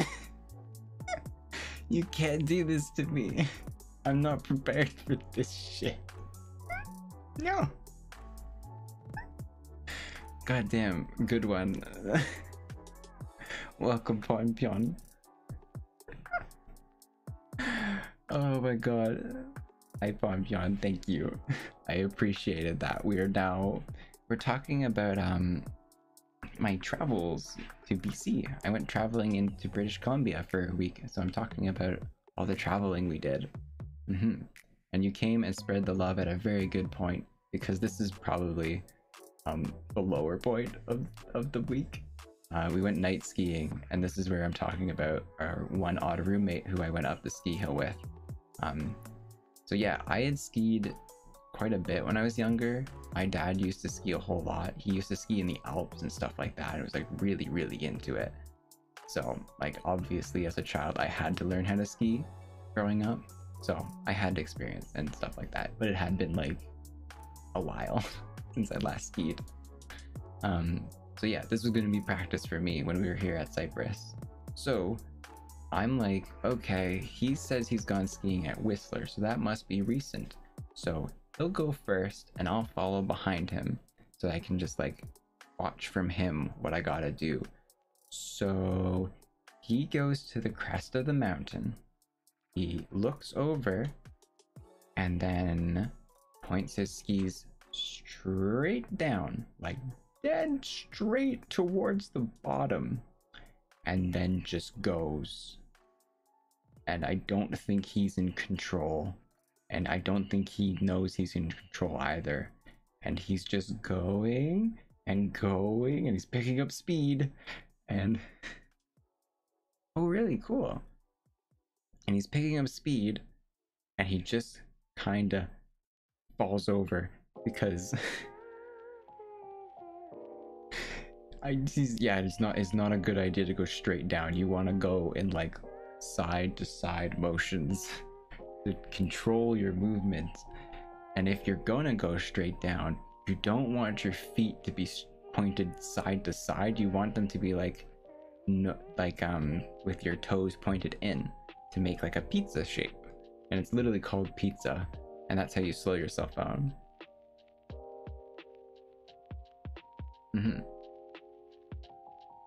And then so I go down and I realize that, oh no, I still have it, I still remember what I'm doing. So I go down to him, and he's literally like tumbled down, and like he's now on the snow.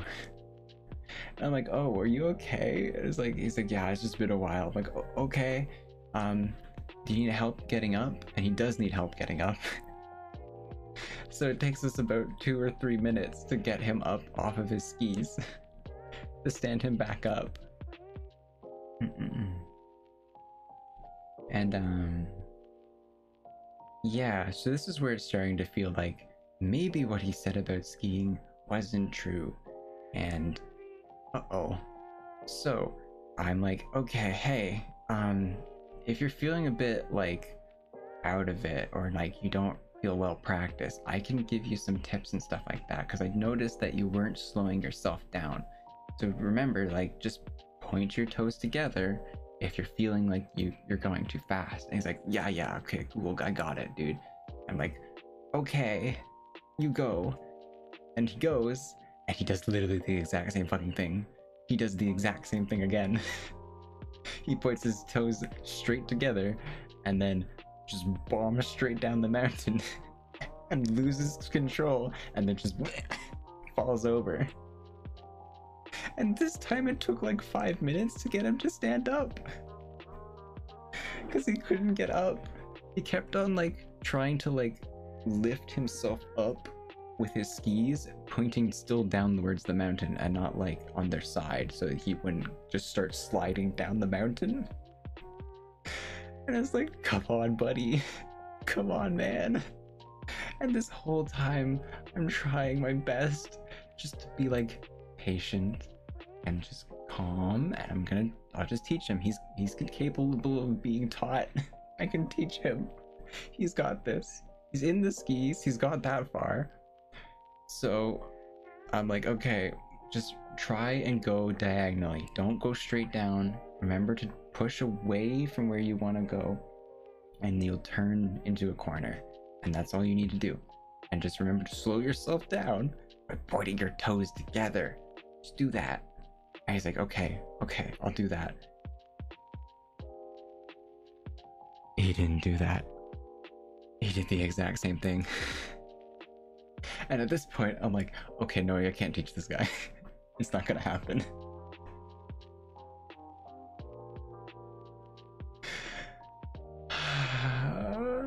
So he falls down again. And at this point, it's been 15 minutes. This is the bunny hill. It's been 15 minutes. And I'm trying to help him back up again. I'm literally like pulling him up with my body weight. I'm small too. Like I'm like not as big as he is. I'm trying to pull him up. And like, it's like, okay, man, we'll just try and get you down the mountain. And at this point, we're like 3/4 of the way there. And he's like, yeah, dude, I know. I'll try and do something else. And his something else is that he points himself straight down the mountain. This time, he sits on his ass and he scoots down the mountain on his butt with like the skis underneath him. And he's using his hands as rudders to turn himself. And it's like, oh god, oh no. And I can see the other like skiers just looking at him, and I'm like, I'm gonna keep a good distance back so that people don't think I'm with him. I'm not with this man. I don't know who he is. That's weird. What's that guy doing? That's pretty weird, huh? And I'm just like, oh my god, what is happening? Yeah, so my friend and his brother are waiting at the bottom. It's been 20 minutes and they're like, hey, what happened? And I'm like, yeah, he had some trouble. He may not have the practice he needs. So do you guys want to help him out? I really need to go down by myself so I can just, you know, it out. I just need to go down by myself so that I can, you know, remember how to do it myself. Because yeah, I really was only going at about like 10 feet every 10 minutes. So I did need to go down by myself so I could at least like feel what skiing was like again.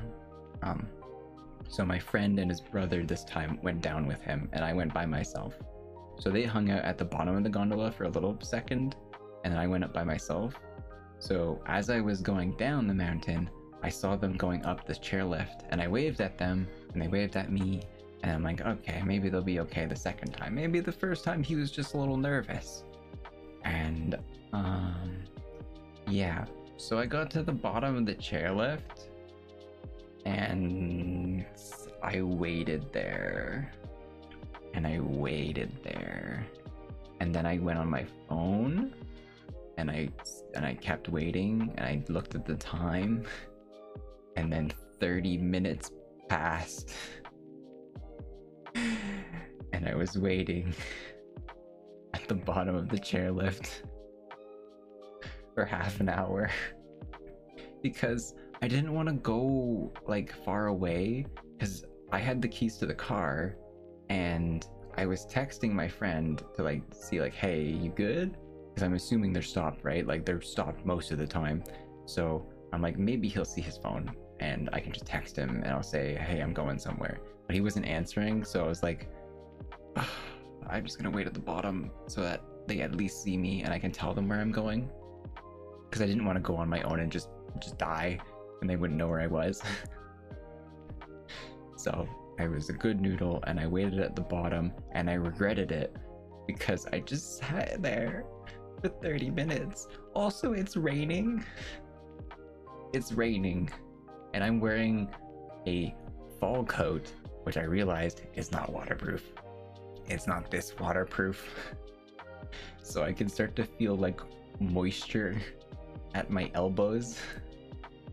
And I'm like, oh no. Oh no. This isn't good. So yeah, 30 minutes passed and the only person that comes down is my friend and not the roommate and not his brother, because they're still up there on the mountain trying to lead him down. So my friend comes to the bottom of the mountain and I'm just like, I'm trying so nice. Oh, I'm honestly not. No, I'm not trying to be nice. I just said, dude, I'm pissed and I'm cold and I'm just fucking going up the mountain by myself. I'm just telling you now, I'm gonna go up the mountain by myself. Goodbye now. Goodbye forever. So that's what I did. And he's like, yeah, dude, I get you. I'll get you. You just go ahead. I was like, yeah, I just need to go down an actual like trail just to see what it's like. Something that's not 30 seconds of skiing. So that's what I did. I went over to the other chairlift that takes you up to the green hill. So I took that, and I know this was the punish Nino part. So I went up the chairlift, which I think takes you up here, and on the chairlift I was sat with another man, and I was like, I hope this man's paying attention to me because I might pass out because it's really cold and my gloves are soaked, my coat is soaked, but hey, my pants are not soaked because those are nice and new and I bought them at Mech and they're really waterproof. Shout out to Mech. I should have actually just bought a coat there too because not waterproof. So at least my butt was warm. Everything else was not. But yeah, I went down the green hill. It was okay. The snow was really packed, so it really took a lot out of you to like carve through it. Like when snow is really packed and wet, it really takes a lot of like strength to just keep your foot in it when you're turning, because you're really just pushing against like hard mushy snow. When it's like soft and cold, it's like nothing. You're just smoothly gliding. So it was a lot of like work to get through this snow. And once I got to the bottom, I was really cold. So I went to the chalet and I bought a coffee and I returned my skis and I just went and I drank coffee. And that was the entirety of my night there. I skied 3 times. I did 3 runs. Well, actually like 2.5. I can't know if I can count the first one as a run. It was more like a jog or a brisk walk. Yeah, so that was a waste of money. And I was maybe a little bit mad at that roommate. Maybe a little teensy little bit mad. Yeah. So anyway, that was ski night 1. Luckily, all the ski nights after this went much better. And this is probably the lowest point of the whole vacation, so it all got better from here. Day 5. Day 5 is me mentally recovering and physically recovering, but mostly mentally recovering. I went to go back up Cypress Mountain because Cypress actually has a really nice view of the city from where you are. So I tried to go there to see a sunrise. However, it's cloudy in Vancouver, so this is all the sunrise you get. That's all you get. And then I went to a nice little bakery and I had a blueberry tart and some juice. And that was my morning breakfast. and I just kind of hung out in this like little village in northern Vancouver, and it was really nice and quaint. Like, it was really nice. Like, apart from the rest of Vancouver, it's like more of a city and metropolis. Like, the northern part of Vancouver is like really like kind of small town, and really nice that way. So I had some good food, got some good views, and I was just kind of going on my own little journey. And then I went to a lighthouse park that was really, really pretty. So there's this park on the edge of northern Vancouver.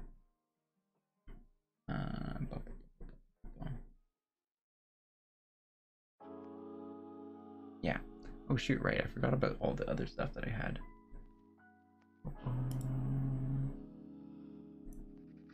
Oh no, actually, all of this is actually for specifically this day. Okay.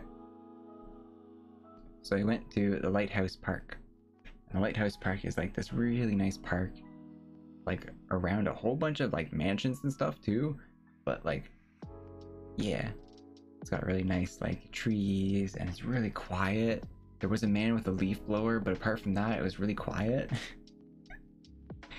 And it was just really pretty, like going through here in the morning, and the sun was starting to come out, so it was going through the trees, and the moisture in the trees was making like really pretty like sunbeams. This was like so needed from the day before. Like, I had to even like, yeah, the night before too, I had to throw my entire coat in like the dryer to dry it off because it was like soaked through. It was awful. But yeah, now I was chilling. And I went to the lighthouse place. And the lighthouse place was really pretty. Really pretty. There was like little flower groves, and the light was passing through, and there was a lighthouse that you could see from the rocks. I didn't know how to get to the lighthouse because it looked like there was a private property between the park and it. So I just kind of could see it from here, and that's all we got. But it was really cool. Also, I realized so now that I had the GoPro, I wanted to take some videos and stuff. If I can find it. Where is it? Oh, browser. There it is. Oh, spoilers. Spoilers. Spoilers. Oh, look. Yeah. Oh, this is so low res. Thank you, Google. So yeah, I couldn't put my GoPro footage in OBS because it's super chunky. So I literally just uploaded it to a Google Drive, and that's how I'm showing it to you. But it was super pretty. So I took like a morning walk and just kind of walked through the forest. And this is me like appreciating like how nice the GoPro is. Like, this is just handheld. Like, the stabilizer on this thing is so nice. Like, this is why I kind of wanted one when I went to the Best Buy, because like skiing with something that doesn't have a stabilizer would have been awful. You wouldn't have seen anything. But here you get to see so much. Also, the view is so wide. A wide ass boy. Yeah. It's just a really, really pretty park with like all sorts of trees and stuff around it and everything. However, at the end of this trail, there is the man with the leaf blower. I don't know why in my mind I thought there'd be some sort of like animals and stuff here, but literally like there's like houses surrounding the area, so probably not. And also there's the man with the leaf blower probably scaring off every living creature for a 20-mile radius. But it's just really pretty here. And yeah, me talking about the leaf blower man. And then next, oh, small, big. Yeah, so then I got past the leaf blower guy. And this is me. I think I made the FOV even wider here because it gets like really crazy when you look up at trees. It's really pretty. But yeah, it was just really nice to go here in the morning. There's like not that many people. And the people that are here are just with their dogs, so you get to see cute dogs as you're walking through the forest. It's really nice. And yeah, the sunlight and everything is super good. This is just me like just needing to vibe. Just really needing to chill out from the night before. And it's worth that. I really like nature and like trails and parks like this, so it's really worth it. Yeah, look at that. The GoPro's so wide when you look up. That's so cool. I love it. It's a good purchase. You can see trees. You can see so many trees with this GoPro. Is worth it. Good purchase. But yeah. You just kind of walk down the path, and I think the last thing I shot was on top of the rock.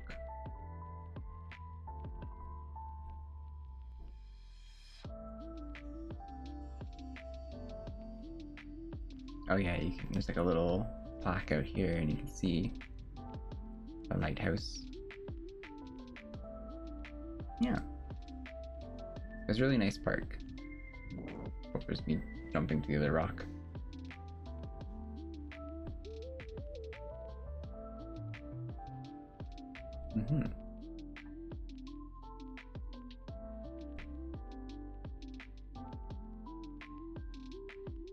That was that for now. Yeah. So this day 5 was right before we go to Whistler. So on this day, I was really taking it easy. And also, there's a thing that I don't have a picture of, because immediately after I went to the park, I had like a thing in my mind where I was like, you know what would be nice for me right now? If I went to a spa. I was like in that desperate of a need to just relax. So I went to go look up spas in the area around me. So that was the thing that I did. However, the experience of finding said spa and going to said spa was a very interesting endeavor. When looking online, most spas have the prices there, and oh my god, the prices are like double what they are here. Like, geez, Vancouver, everything is so expensive there.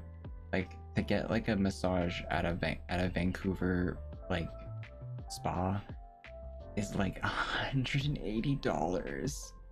It's like, oh, ah, ow, no thank you. What do the other places have to offer? And usually they don't. Usually most places have the same price in areas when it comes to spas and stuff like that. I usually don't think they're that competitive. However, in my case, that was really helpful.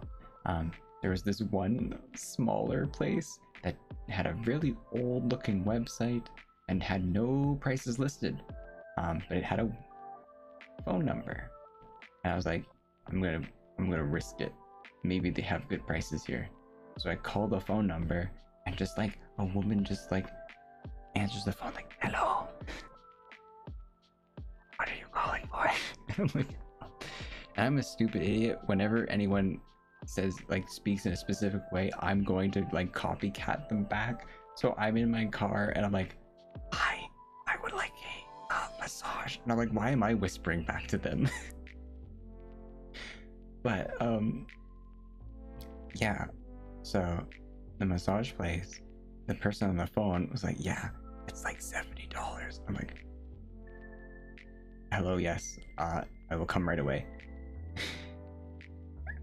I won't question why it's $70 and literally half the price of everyone else.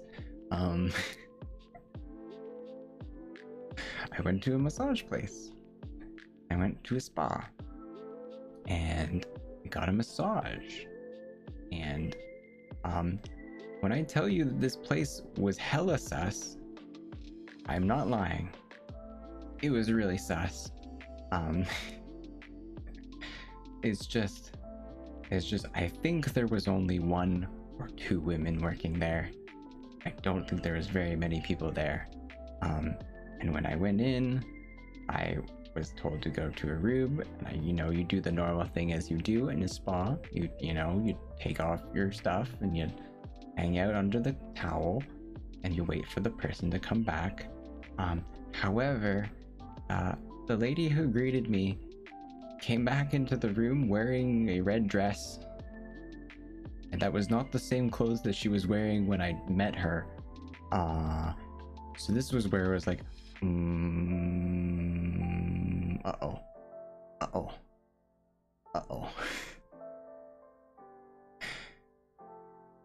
Yeah. But, nothing happened. It was a normal massage. Very awkward at times because my brain was like, oh god, oh man, oh god, oh man, where am I? What have I gotten myself into? The massage was good though, actually. The actual massage was good.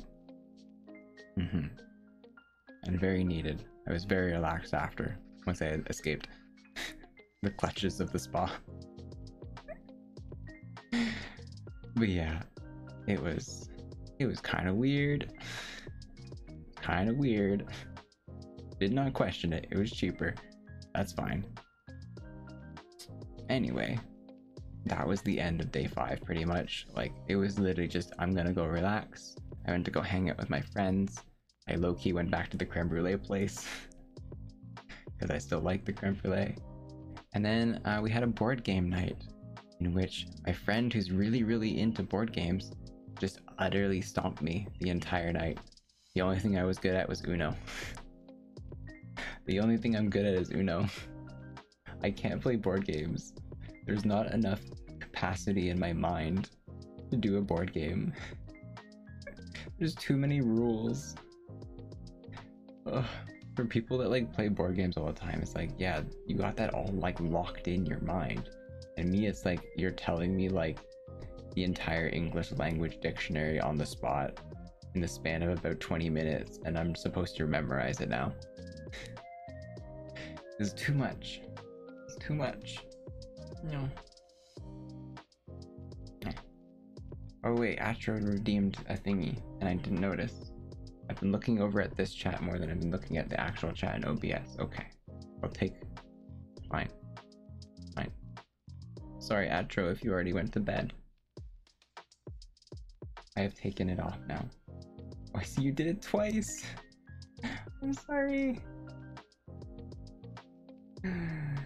Oh, no.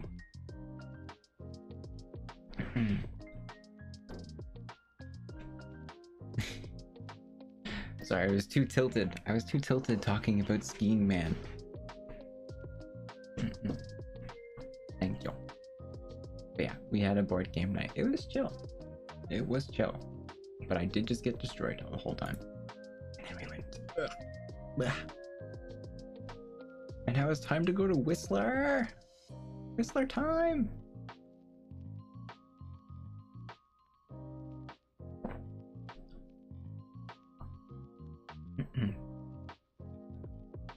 So, day 1. Me and my friend and his friend all went to Whistler together. This was a new friend actually that I only just met. And she was like another skier. She was very cool. And she was like, I think, more experienced than both of us, so she would be like a cool guide that took us up the mountain. And our first day going to Whistler was kind of a mess. Luckily, it was a Friday. Like, we forgot someone's snow pants. We almost forgot someone's skis. We had to like stop for gas halfway. We almost forgot something else. And then we went like looking for parking for forever. And it was kind of a mess. And then someone had to go to the bathroom. They were like, you can wait. They have bathrooms at the top of the mountain. So we just kind of like ran around everywhere.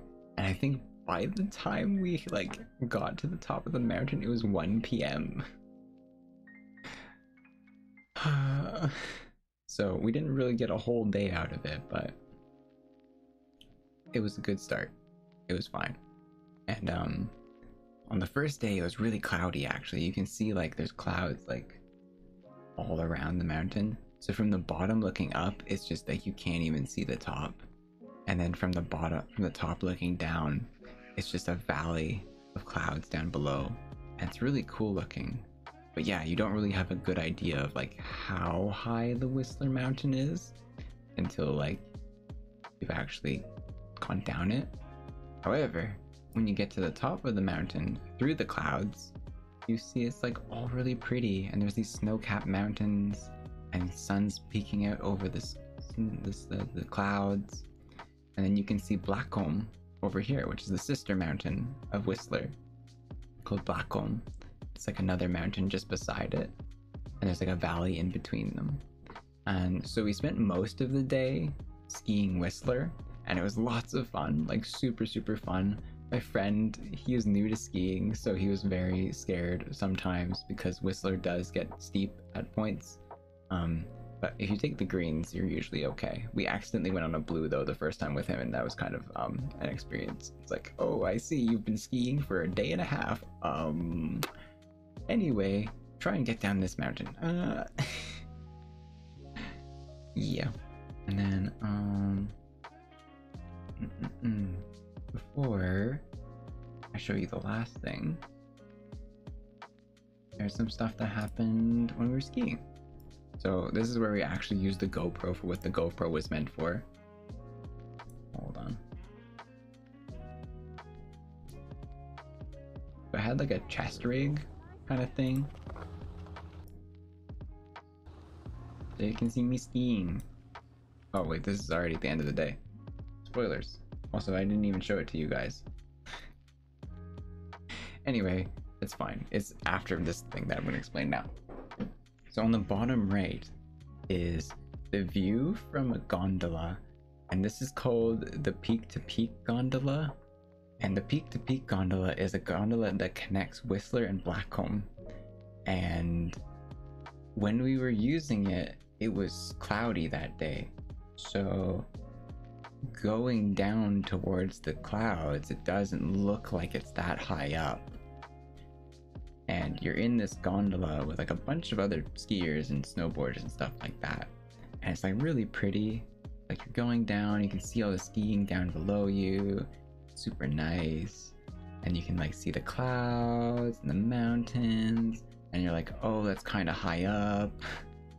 Anyway, it's okay, we'll be fine. And then you go through the clouds. And you're a kilometer off the ground. You are like so high up. It is ridiculously high up. And this is just me like just being like accepting my fate. It's like, here's the footage of what goes wrong if something goes wrong. Like, oh my god. I don't like heights, okay? So I was not ready for this. I was not ready to be this high up. I do not want it. I did not want this. I thought it would just skim the ground and it wouldn't be this high up. But it was. It was.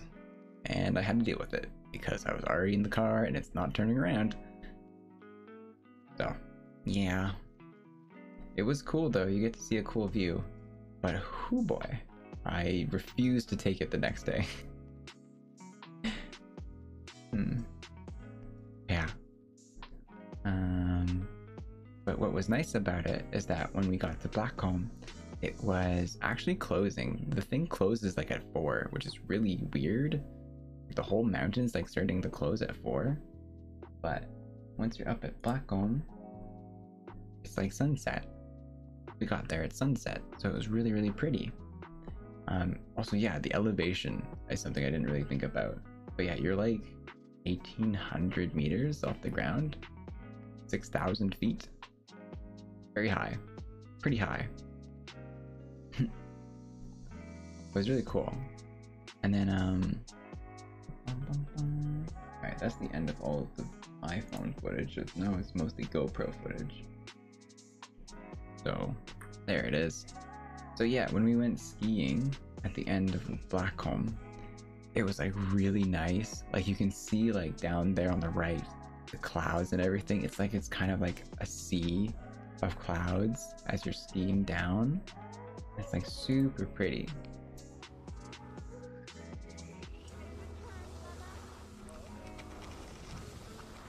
And so I'm just kind of enjoying it because this is at the end of the day now, right? So we're taking our time and we kind of realize that all the lifts are closed. So we're just gonna just aim to take like the longest route down, essentially.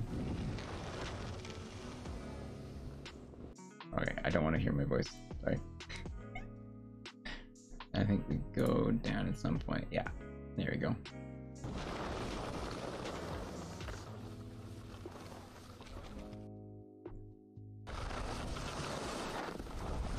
But yeah, this is called Sunset Boulevard, and it really earns that name, like specifically when we went to go see it.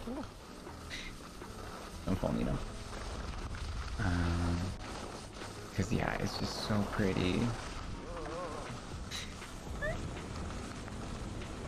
Oh yeah, this is me groaning because I'm like rotating my torso 90 degrees to the right while going to the left, so that the chest cam is facing out to the sun.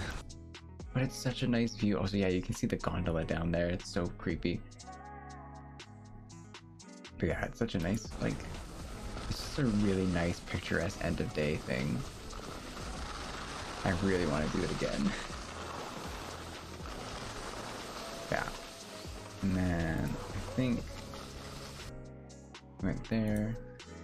And then yeah, this is still going downhill. This is still the same mountain. It's just picking up pace.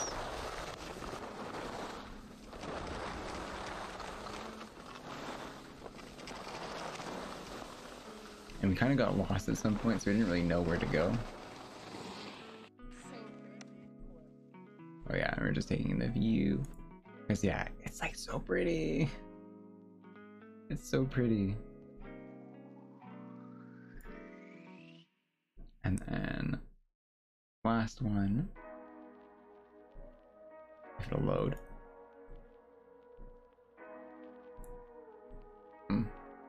Does not want to load. Okay, hold on.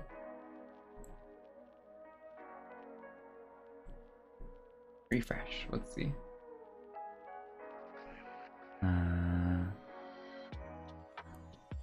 Echo? Load? It does not want to load that. Oh, there. Oh, load for a second. Oh, there it is. Okay. Yeah. So here my friends went ahead and I just kind of followed behind them. And we just kind of had a nice little chill, relaxing stroll down. And I kept trying to do this and almost dying. Yep.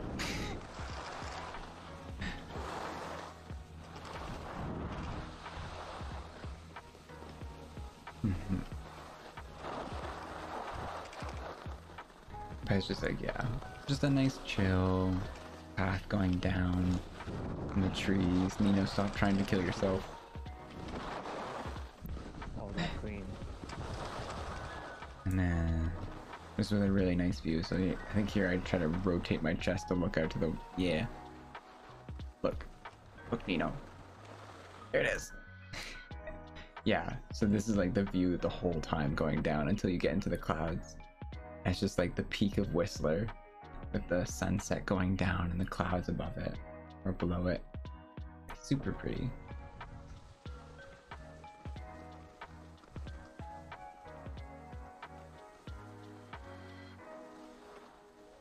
Yeah, it makes me want to go back. I feel like 2 days was not enough anymore. There was so much to do. And this is literally this is day 1. This isn't even day 2 in this. But, you know. The unfortunate thing about day 2 is that we never got to do this thing again. And this is really what I wanted to do at the end of the day on day 2. We didn't realize how early the place closes. It's ridiculous how early it closes. I think it closes on the weekend at like 3. So it forces you back down. Yeah. It's really cool. And then I think this is the next day. No, oh, this is still going down. Yeah, yeah. Now we're in the trees and stuff, which is actually cool. So if you're not familiar with Whistler, like I am, I realized that this is called Green Line on in the ski slopes, but actually what it is it's A line on the Whistler bike park, because it has all these like berms and stuff and switchbacks and stuff. So it's actually like the Whistler mountain bike trail turned into a ski trail, or I guess like mixture kind of one. And it's really, really neat to see, like, this is where the bike park is, but like for your skiing, it's really cool. But yeah, it's a long way down.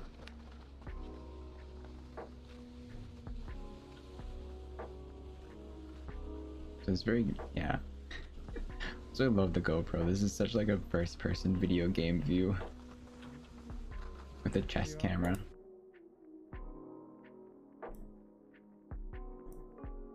And then I think this is that, yeah.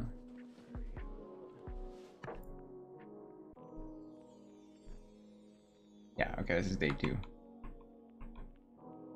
Okay. Okay, final day, Whistler. Final day was super nice. So it was like clear and sunny and like everything was perfect this day. Like this was the perfect day.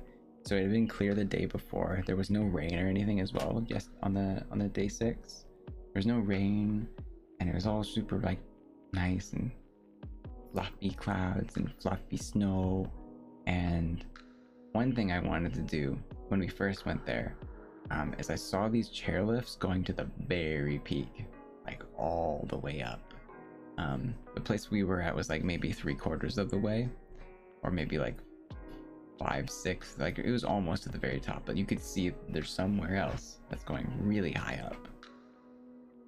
And what that was is that's like the peak chairlift, and we learned about that later. But and this day was like perfect conditions to go do a little bit more. Like we got there earlier as well this time. We learned from our mistakes and we resume it this time. However, it's the weekend and there were tons of cars blocking the road, and there was so much traffic on the highway this time. It was awful. Oh yeah, but we got there. Now it's fine. I learned that the car had a really cool like traffic jam sensors where it would literally just follow a car for me and I didn't have to do anything, which was the neatest, creepiest thing ever, because I didn't touch the brake pedal and it would just do it for me. And that was weird but really cool. But yeah, this is where we got to see really, really nice views this time. Without the clouds, you could see everything out above you. And like when you're going up the gondola as well, you can see everything behind you. You can see the village down below. It was really pretty. And then this is what I was talking about. So this is the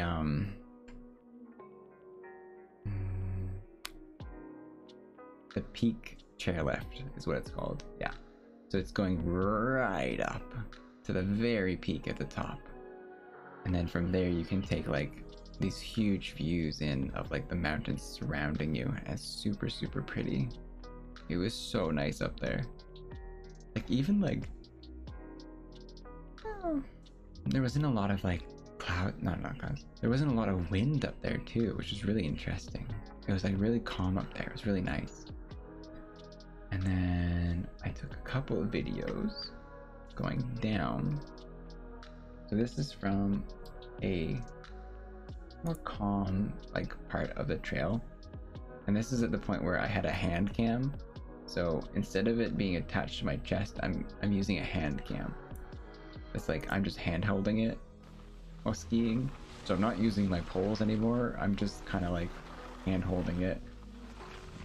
I'm just like shooting my friend as he's like taking his time going down. But then I'm gonna shoot my friend's brother who is snowboarding. And it was kind of cool. So I tried to do like cool follow shots.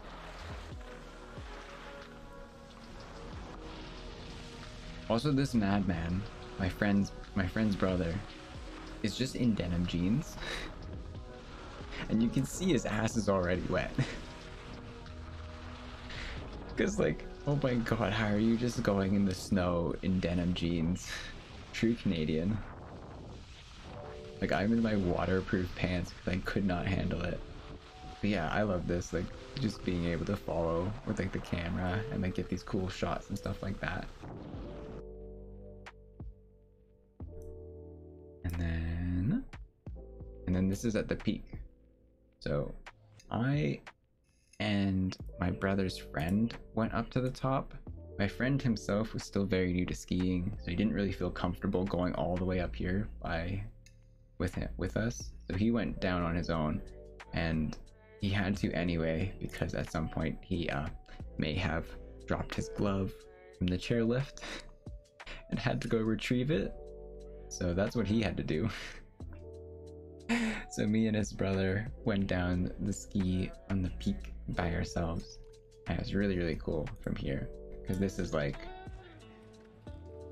just the coolest like view all around you.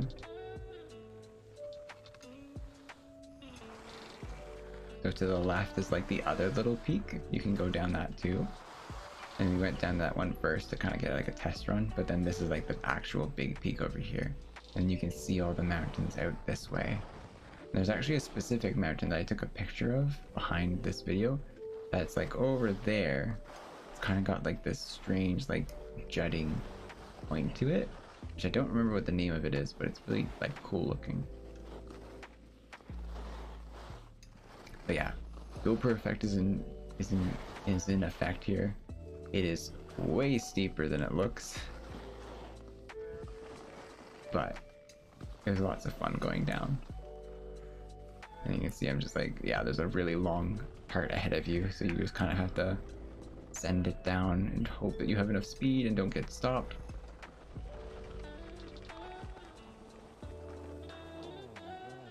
Yeah, it's just like the view is so pretty. It's like the whole mountains are in front of you. It's just super nice. Highly recommend visiting Whistler if you go anywhere near BC.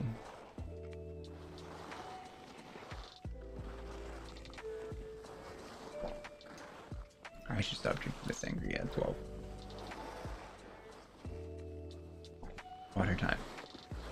Whoa, oh right, wait, where is he? Right, so where is he? Hold on. Okay, so can we see my cursor here? So in the very, very top, that little speck is my friend's brother, and that little speck now is tumbling down the mountain. And now he's on his butt. So I think he dug in at some point when he was trying to turn, and it just flipped him upside down. And you could just see him just tumbling down. Like, he's not rolling or anything, he's just sliding on his butt. Which is probably worse because he's in jeans. So he's just sliding on his butt down the snow. And I'm just like, oh no, he's dead. But he's fine. He got up really quick. And I think he went ahead of me already. Yeah, so like I check him out, see he's okay. He's already up. There he goes. He's gone. And then I'm like, yeah, you know, I'm gonna take a rest because watching you fall down is really just taking the wind out of me. Definitely not the hill. Definitely not the hill being really steep, making me tired. But yeah, it's a really pretty view as well. That's also probably why I stopped.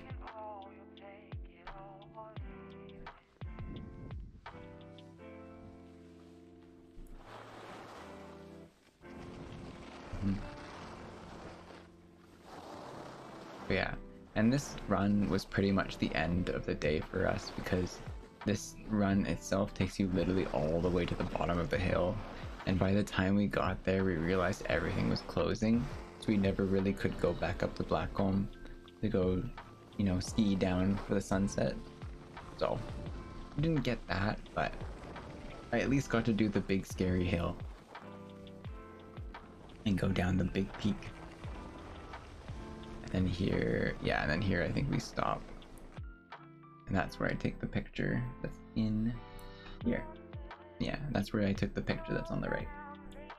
Yeah, over there. Is that the last one? Yeah, that's the last one. Okay. It's the end of the GoPro footage. And almost the end of my trip. But yeah, so that was the end of Whistler. And I really feel like I wanted more than 2 days, but oh man, it was so nice. It was so nice to go. I think next time I go, I'll absolutely go on weekdays because oh my god, there's so many people on the weekend. Like there was hundreds of people just at every single chairlift. It was like a choke point every single time you wanted to get up anywhere. But it was fine. You had a lot of fun. And going down is like a ton of fun as well. And you spend so much time so you don't really worry about how many people are at the bottom. So it makes up for it and it's really cool. And yeah. And we went down and we went into town and I had more burgers and fries because I am very basic. And then I had something called Moscow Mule. It wasn't good. It had way too much ginger in it. It was so spicy. Yeah. I'm trying new things. Yeah, this was like the end of our day. We had a nice chill time. My voice is going as well. That's fine. We're almost at the end. And then final day.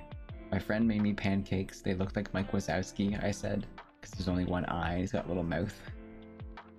Mike Wazowski pancakes. And then the final day was lucky because originally I was supposed to fly out in the morning, but we had to change it a little bit, so I was flying out at night. So it meant I got an extra day. So we got to hang out, and he took me to a market, and it was really foggy that day, so it was really nice. So I went to this place called Granville Island, and it's like an open market. Those are pancakes. Yeah, those are pancakes. How do I go back? Yeah, that's pancakes. I think he made it with soy milk, so it was kind of weird. They're very hot. I very much enjoyed. I am a small person, and I only could eat one pancake, but I enjoyed it. And then we went to Granville Island, which is like a market. It's underneath like a bridge to the highway. It's very interesting. It's kind of like on a wharf as well, so it's very like fisherman vibe when you're there, and it was very interesting. It's really cool. So you can like, you're surrounded by like the skyscrapers and everything, but the actual place itself is like this old school looking like wharf, very like not punk but like steampunk kind of stuff. It's all got like old buildings and stuff like that. It's really cool, but there was like new kind of stores in it and everything was really neat. So we were getting food because my friend had to get groceries as well, so we were there to get groceries as well. But we also got to check out some cool little stores and boutiques. It's really pretty. And the last thing as well is I got to finally have macaroons. Yeah. And there's like a little macaroon place that was like in the market, and it was really nice. They were also very cute and kind, and they gave us an extra macaron because I think we bought a 6-pack, and he's like, oh, these are small, here you go, and just threw one in there. And macarons, I can say, are very good. I didn't know what they were beforehand. Like, I've never had a macaron, and I can say they're really good. I obviously had one that was a creme brulee one because obviously we'd had creme brulee 3 times already. Why not a 4th? And then I had like a salted caramel one that was really good. And then I had like the one on the bottom left is like watermelon lemon something, and it was like way sweeter and different. It was really weird. I didn't know how much macarons could change in like flavor and taste. Just depended on the paste, I guess. It's really cool. Because this one was like way lighter and it was like filled with jelly. The other ones were like filled with like, I don't know. Yummy. Very yummy. Highly recommend macarons. They're good.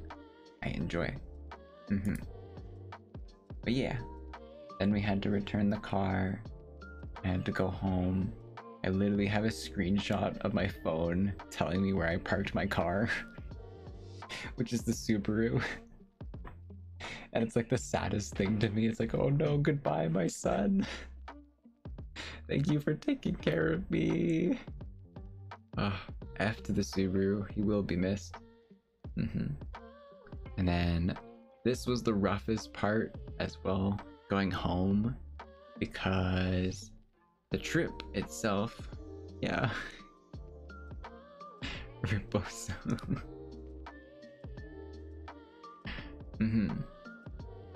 Yeah, so the trip to Vancouver wasn't that bad. Like, it was long, but it was direct and it wasn't that bad.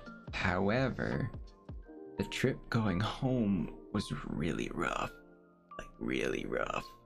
So I flew out of Vancouver at 10 o'clock. Oh, have I frozen? I frozen. Oh, I'm back.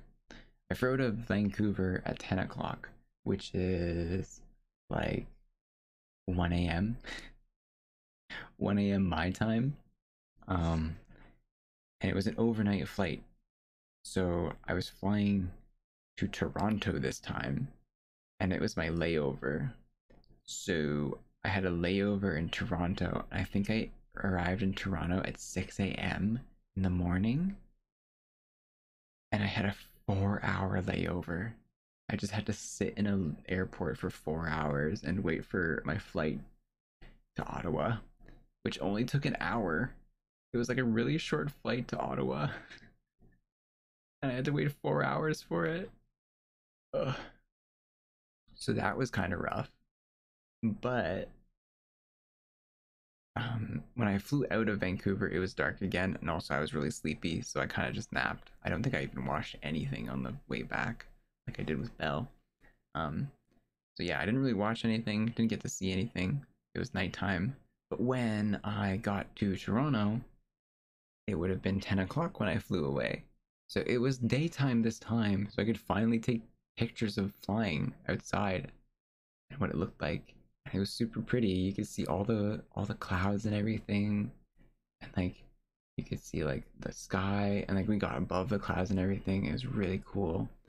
And then once we got back down, I could see the landscape covered in snow, because, by the way, when I left Ontario, the day after I left, it got destroyed by a snowstorm. Like, just minus 30 Celsius, and like 30 centimeters of snow all in a day. Like, immediately after I left. It was rough, and I was lucky that I got out of there right then. But yeah, the flight was fine. I was kind of scared about it being really cold there, because when we were going in Toronto, they actually stopped us and they sprayed the plane with the icer, because it was like, yeah, it's gonna be cold where you're going, you're gonna need this. And so that was a little bit concerning, and I think I was probably the most anxious on this flight specifically, because I could see outside. Unlike the other flights where it was just pitch black and I had no idea what was going on. But yeah, that was the entire journey. And then, yeah, I came home and I landed, and I got picked up by my dad, and I got brought home to my cat, who looked like he had not missed me. If anything, he was annoyed that I had arrived. Just look at this boy. God. That resting bitch face. Never miss it.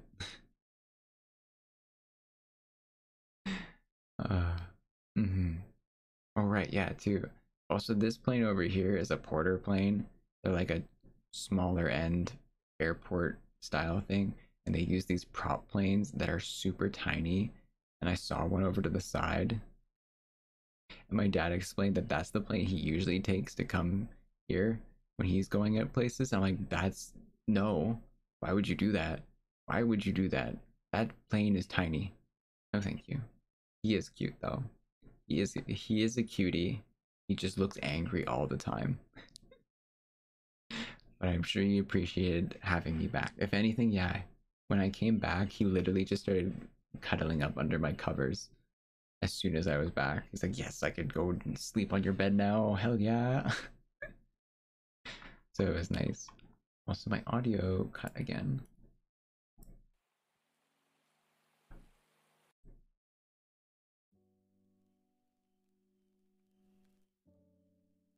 Oh, oh well. I'm sure there's music playing of some sort. Yeah, there is. I see. Okay. But yeah, that was my whole trip to Vancouver and to BC.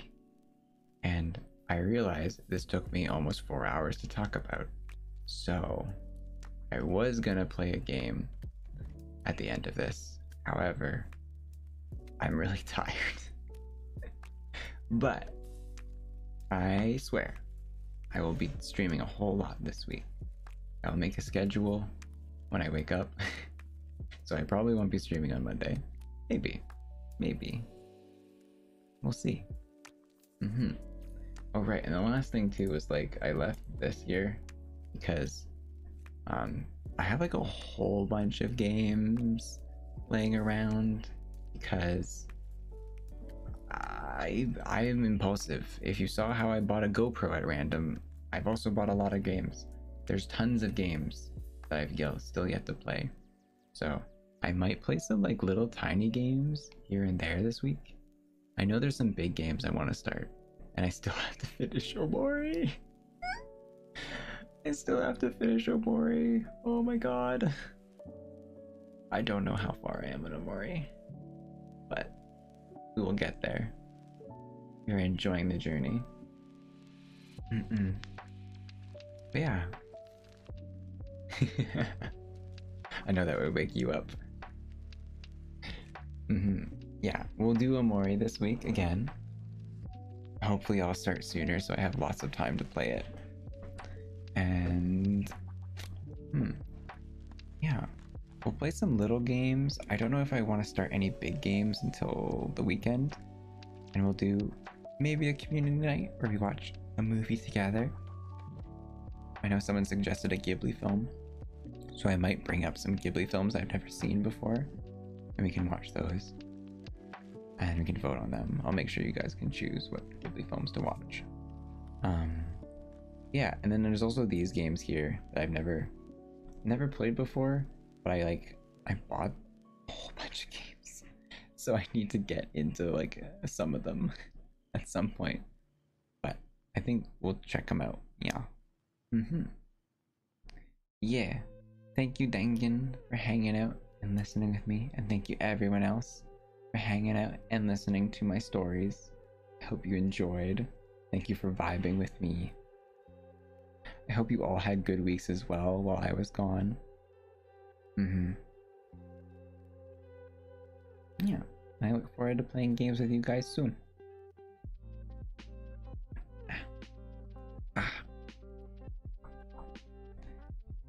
Ooh. Let's see. Who is... Oh gosh, everyone's doing ASMR right now, which I don't think I can send you guys into willingly. Okay, we'll just do this. We're just gonna do a chill night where we go to bed. How about that?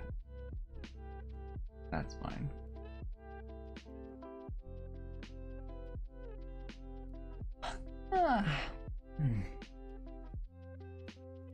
Yeah, I had a good time as well. I really enjoyed my time out there on vacation.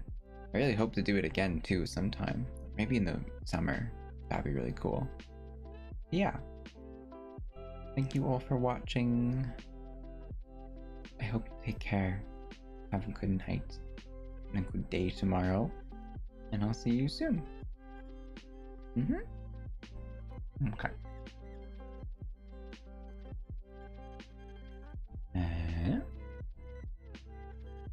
Alright, well, good night everyone. Oyasumi. Night night.